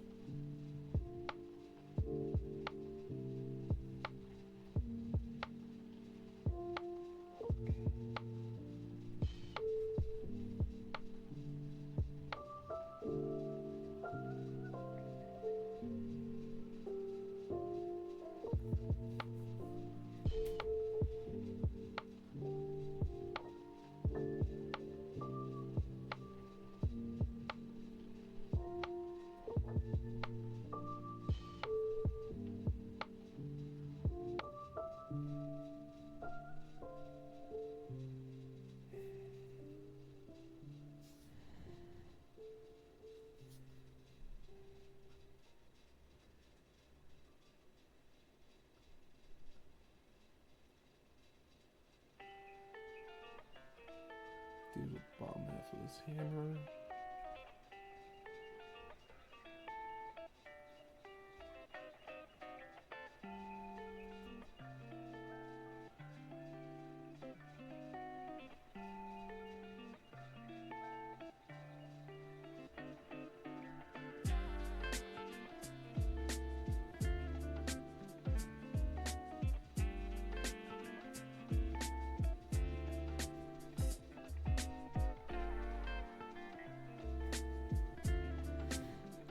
Go.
Okay, so I need to put.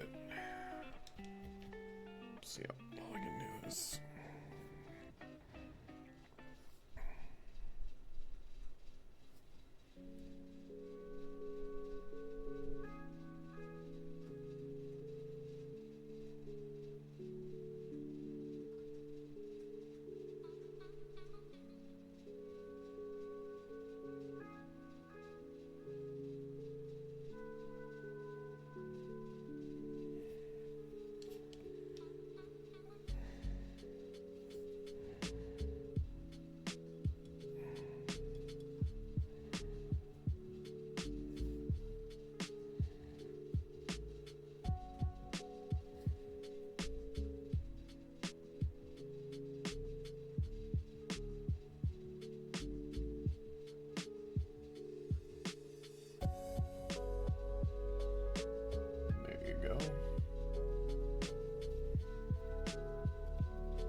I'm just saying, alright, we're just gonna work on the shaft of the hammer.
There you go.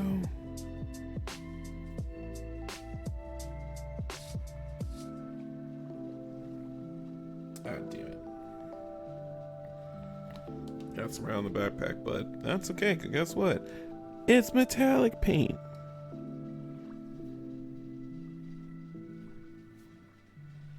And watch this.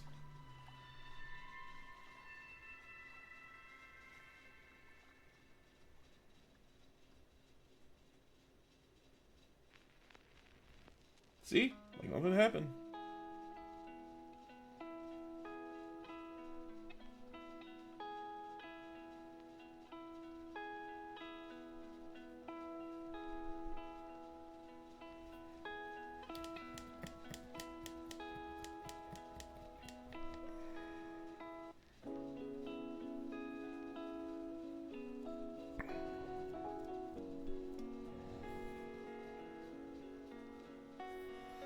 Oh, before I forget.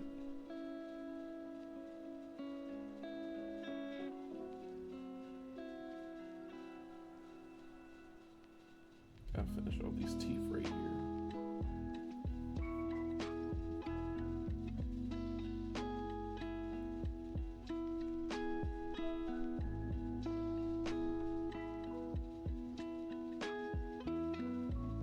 There we go. There she goes. What do you mean?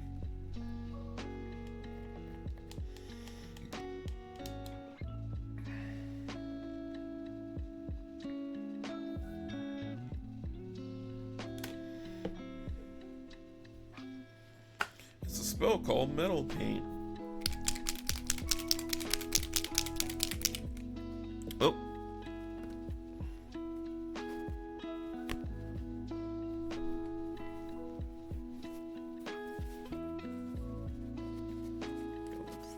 Over.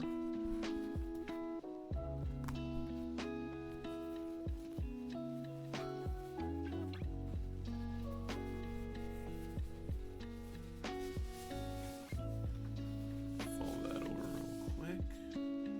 There we go. Oh, need some steel paint.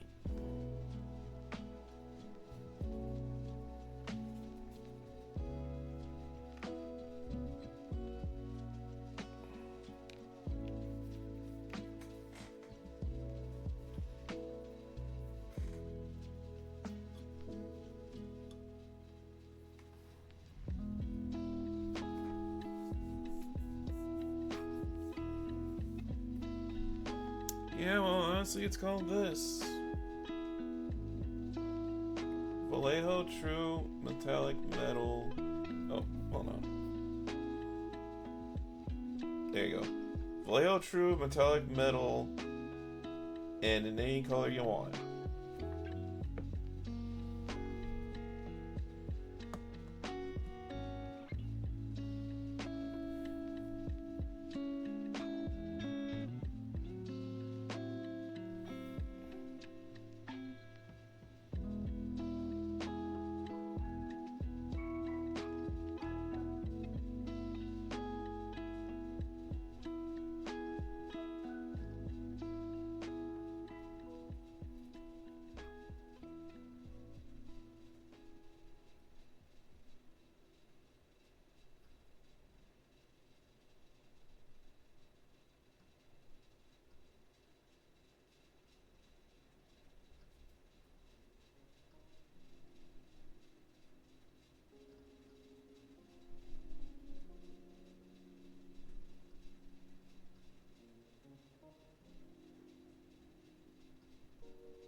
You can get them at any hobby store.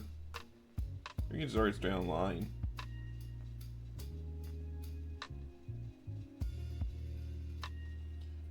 Okay, there we go.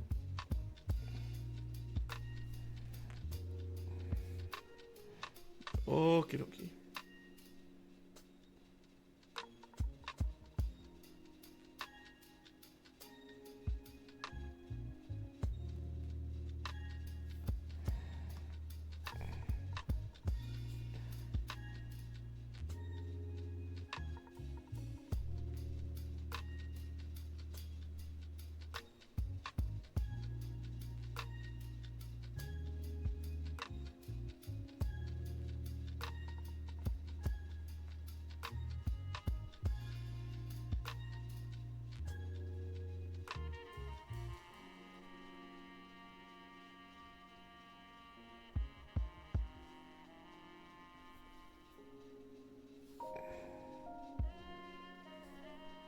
Yeah, Brown J. I'll always try to help where I can.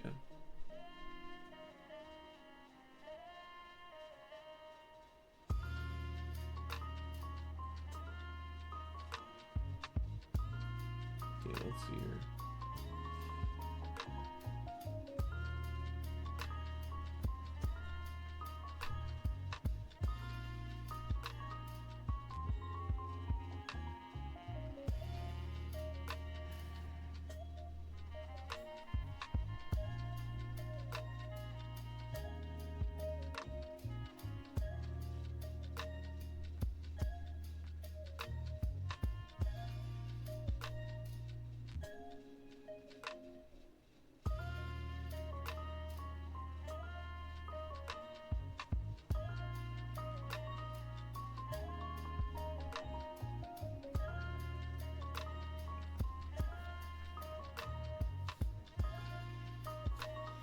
Okay.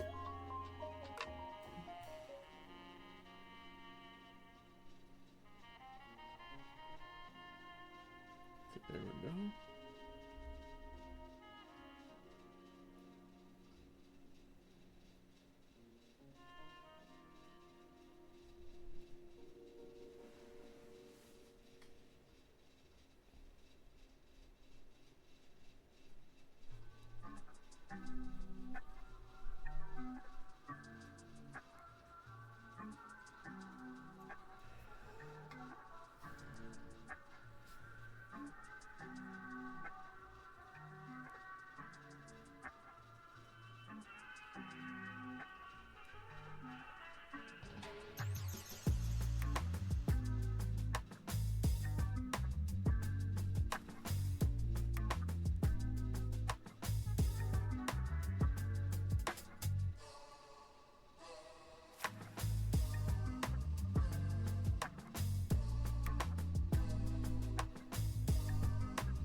Sorry for having said much so far. I am currently locked in to actually finishing up the rest of this.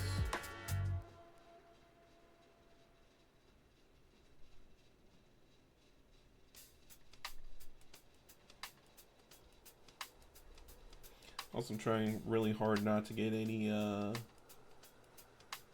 metal paint on the flame. Try to make sure we don't have any metal paint on the flame whatsoever, so try to make sure to be really careful here.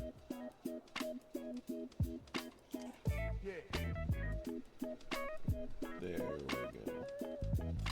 There we go.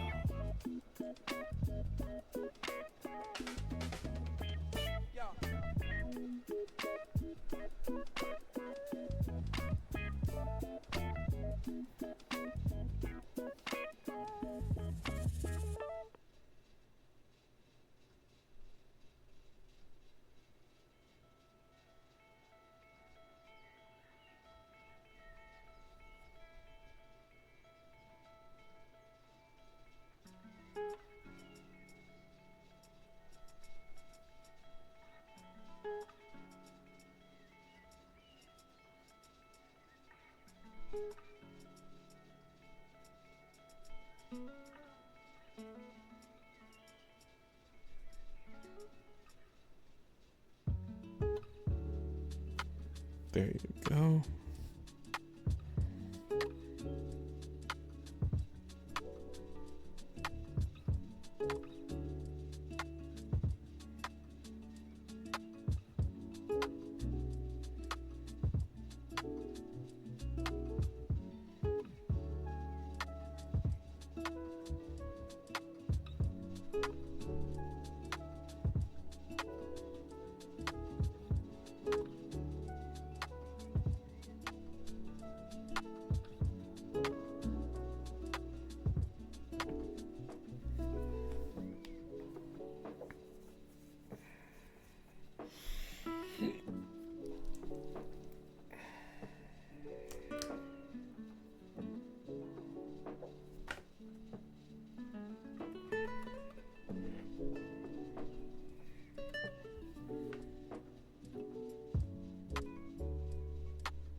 Oh, sorry.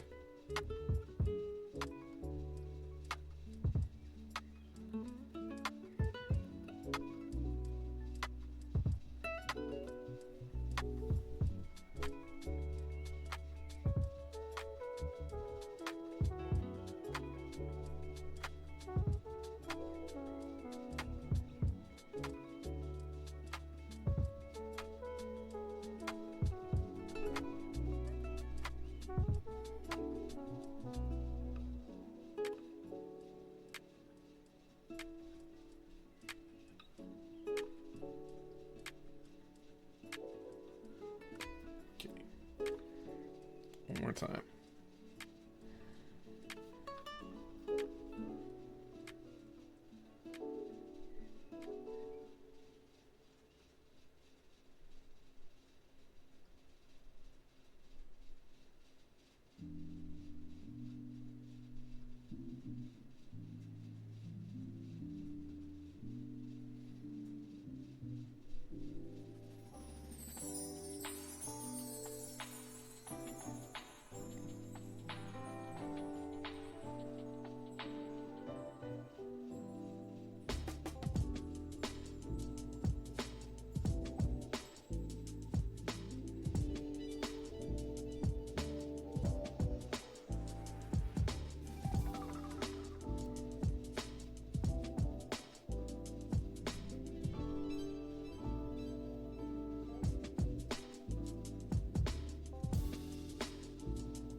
Cheat a little bit. I'm going to use my contrast pen markers for this one.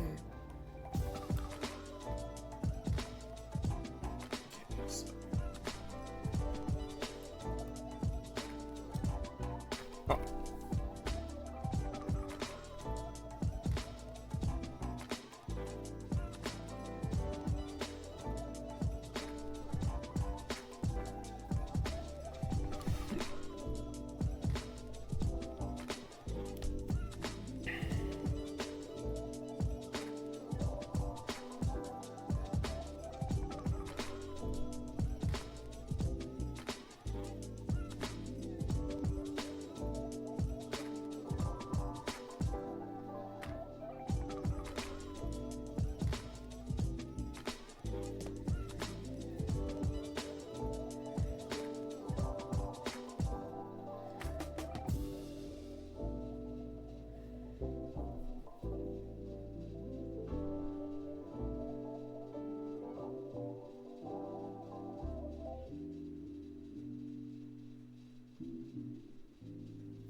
Okay.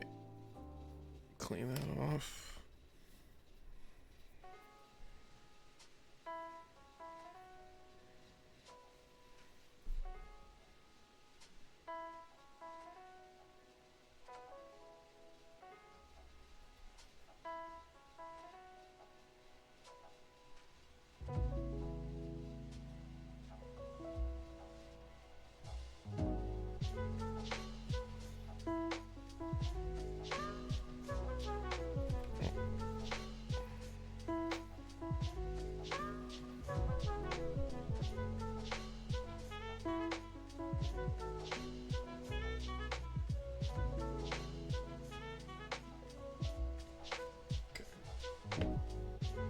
Got that done.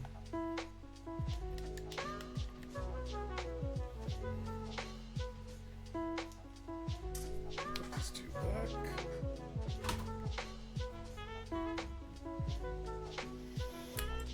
Whew! My brush is right here. Okay. Next week I need to stream a bit earlier. I just was not prepared for it. I didn't think I was going to stream tonight, but I decided to hit the go live button anyway. So, you know, that's a lesson on me to learn later.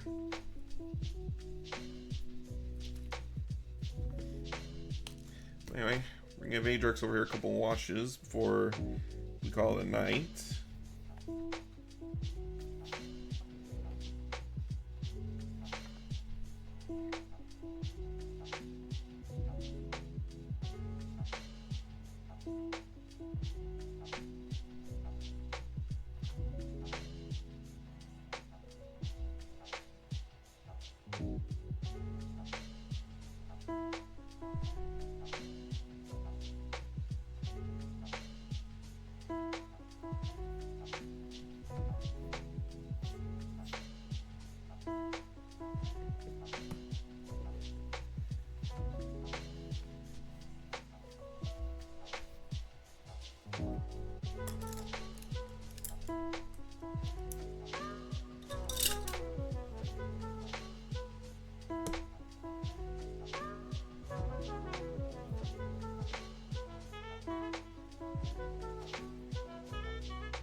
To do. Focus a little pommel.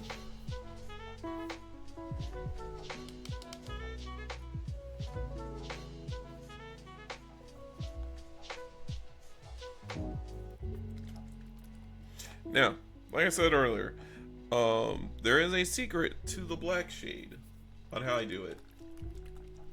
Alright?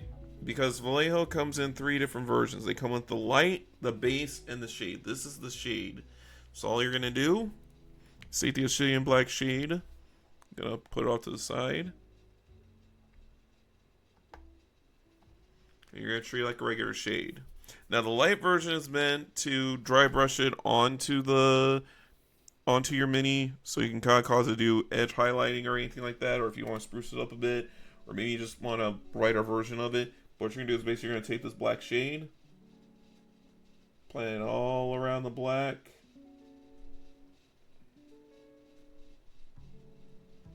And look at that. That is your key on how you get pure black armor.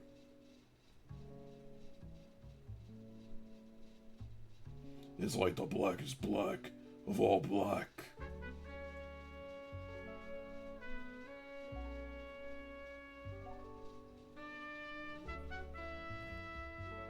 Alright. And again, sorry if I haven't talked much. I was just trying to focus on making sure not to mess up his cape. Well, not to get any more paint spilled on him.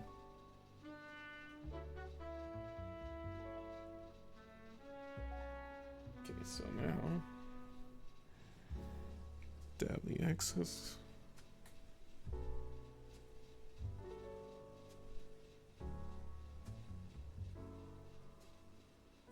Ah!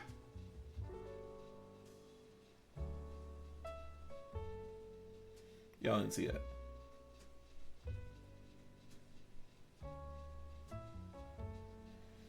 Actually, I'm gonna buy that. I actually got some black like right here, but actually kind of makes it a bit cooler. Kind of makes it look like the flames just kind of bit off a bit. Actually, like that. Okay, and like Bob Ross said before, we make happy accidents. Okay, it was a happy accident. It just came out looking cool.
Oh. No.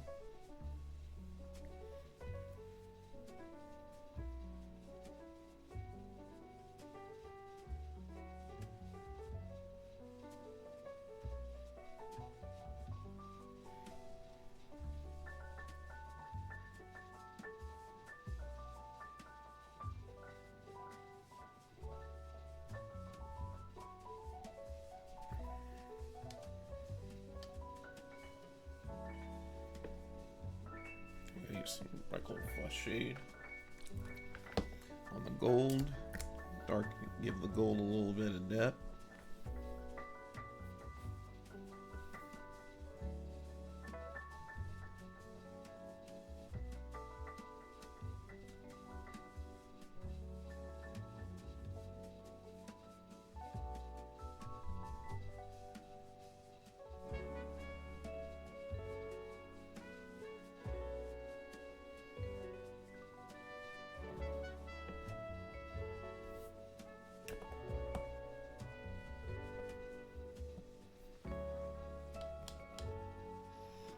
Okay.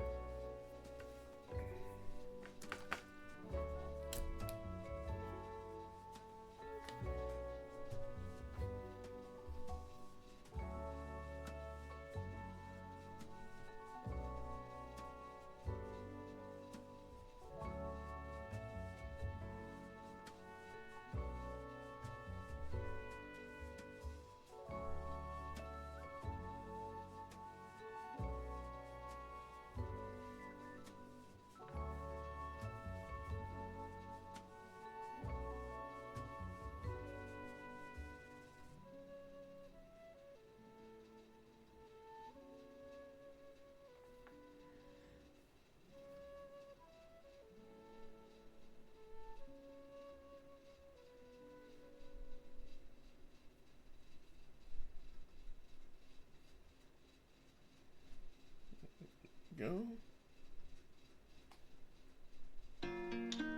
Oh, sorry. It's probably a null wash on my silver parts just to give them a little bit of depth. And there's Adrax.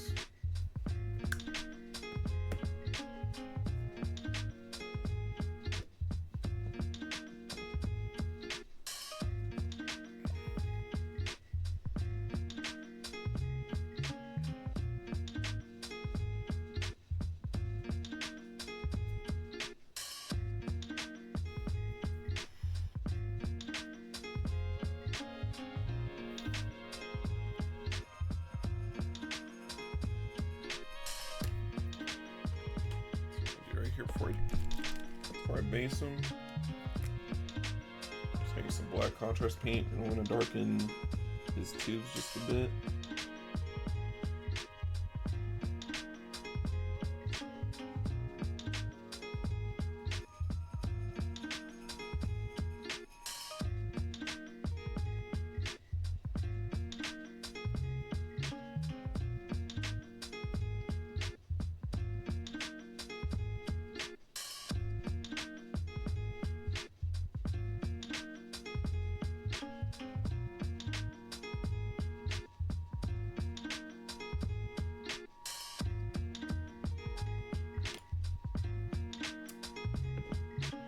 Yeah, check out the detail on them now that I got done adding in all the extra washes. Look at that.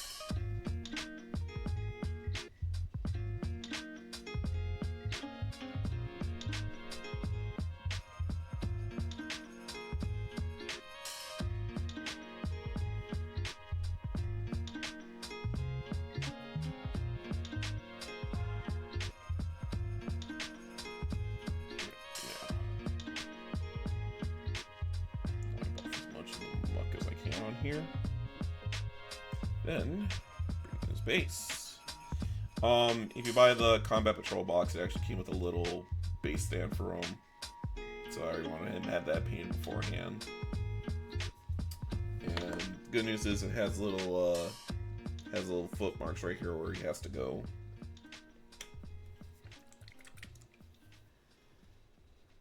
Break out the Citadel glue because I want to make sure he stays in there.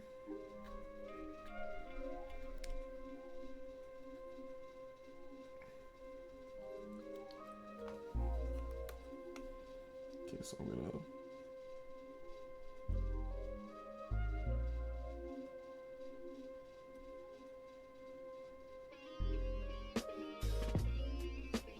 there we go.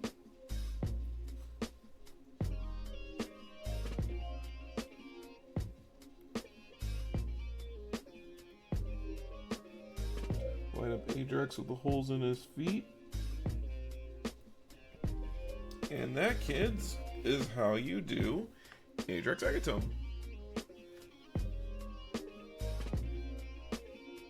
Now, the one disclaimer I will say is I primed him white because I thought originally I was going to use the contrast paint markers to paint them all on here.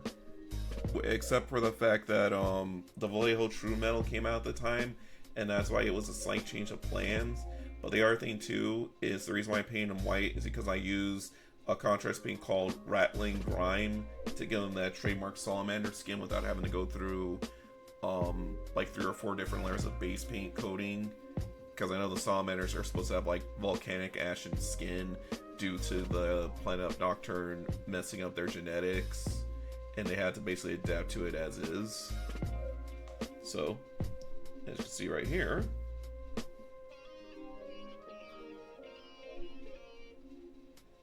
I will have some photos up on the YouTube post later, so this way I can kind of do a celebratory post success work.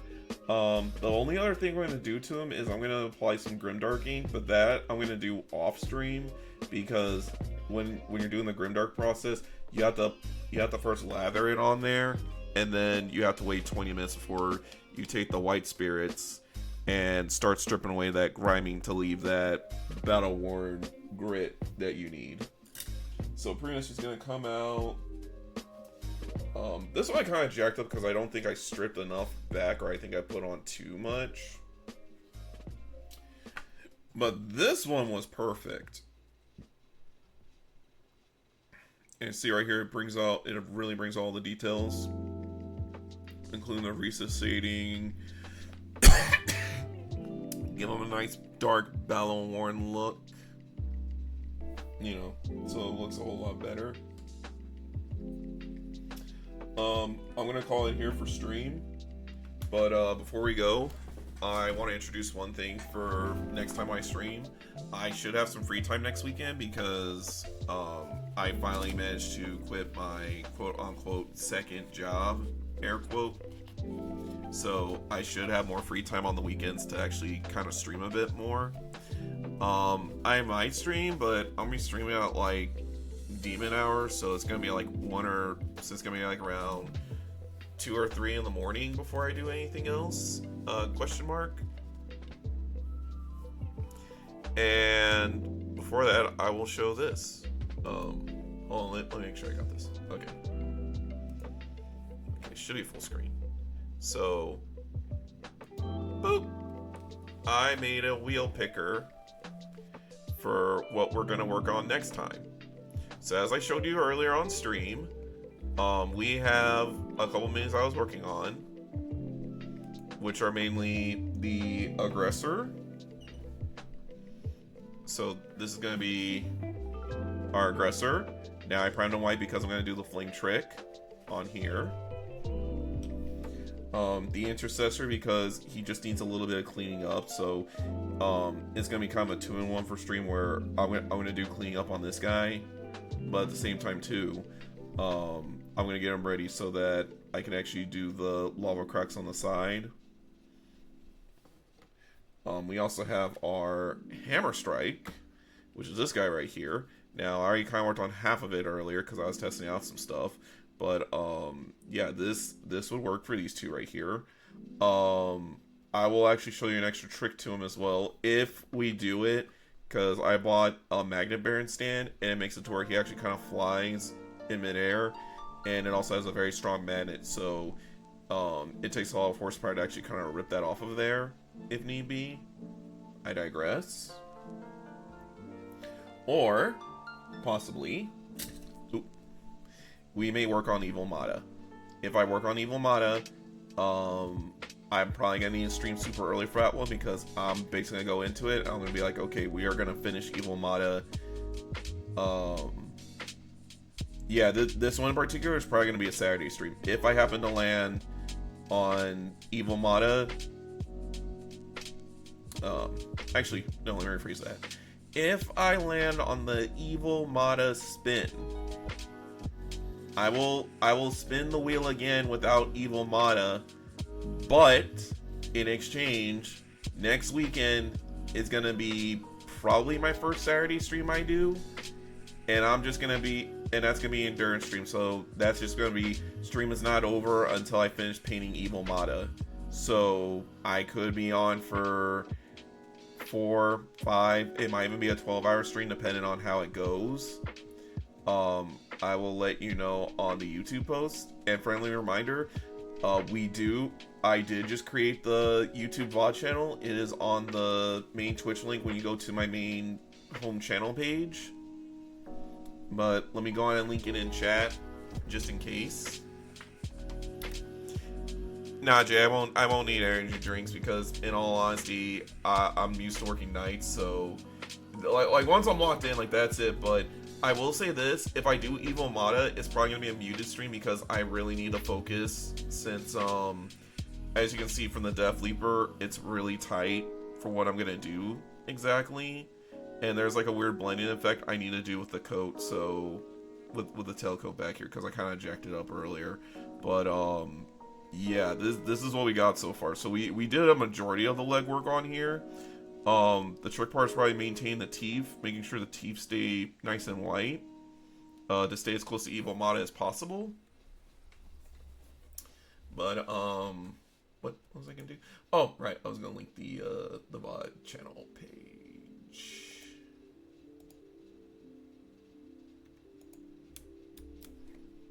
So, right here is going to be the Twitch VOD channel. So go ahead and sub to that. I will make sure to have... Now, the downloads take about... probably like 30 minutes before the VOD actually becomes available for me to download. But once the VOD is over, I'll go ahead and have it uploaded to YouTube. And like I said, for the VOD chat, technically speaking, I do have the VODs posted. I'm just waiting on some... I mean, it's kind of stupid, but I'm waiting on some YouTube verification stuff to kind of pass through before I can upload before I can make the VODs public. So, I just need to make sure of that. So, again, once the verification process is done, I'll go ahead and I'll make all the VODs available. I just won't have any thumbnails at the moment. Or at the very least, I think I got an idea for a thumbnail. Jay, I'll text you. Like I said before, Jay, I got a job for you.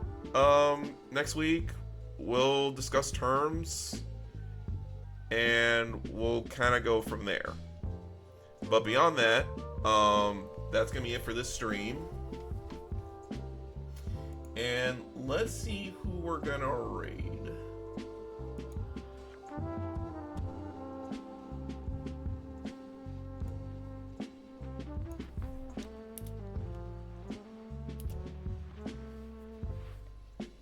Let's see, who are we raiding today?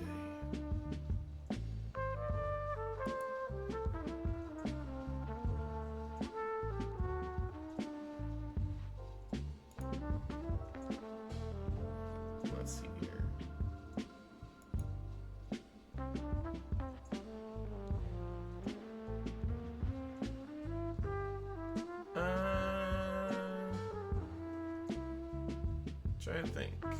So, game I know of in particular.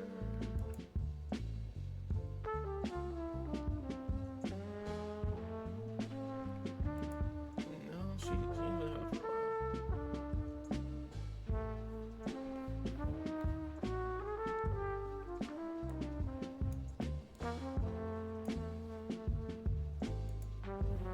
Okay, we're gonna go raid my good friend, Storm Quingenator.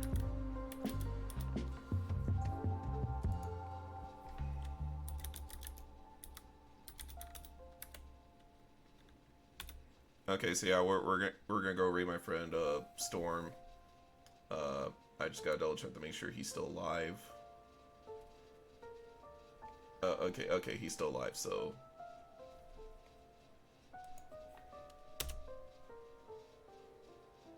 Okay. Alright, so we're gonna go raid my good buddy Storm. He does a lot of amazing artwork. Some of it's a bit cultured, but yeah, we're gonna go raid him. So like I said before, we're gonna spin the wheel on next stream, and depending on where we go from there, we will decide the plan from there. I should be able to stream Saturday night and Sunday night, and we'll go from there. Alright, but otherwise, have a good night, be good peoples, and you're welcome. See you tomorrow.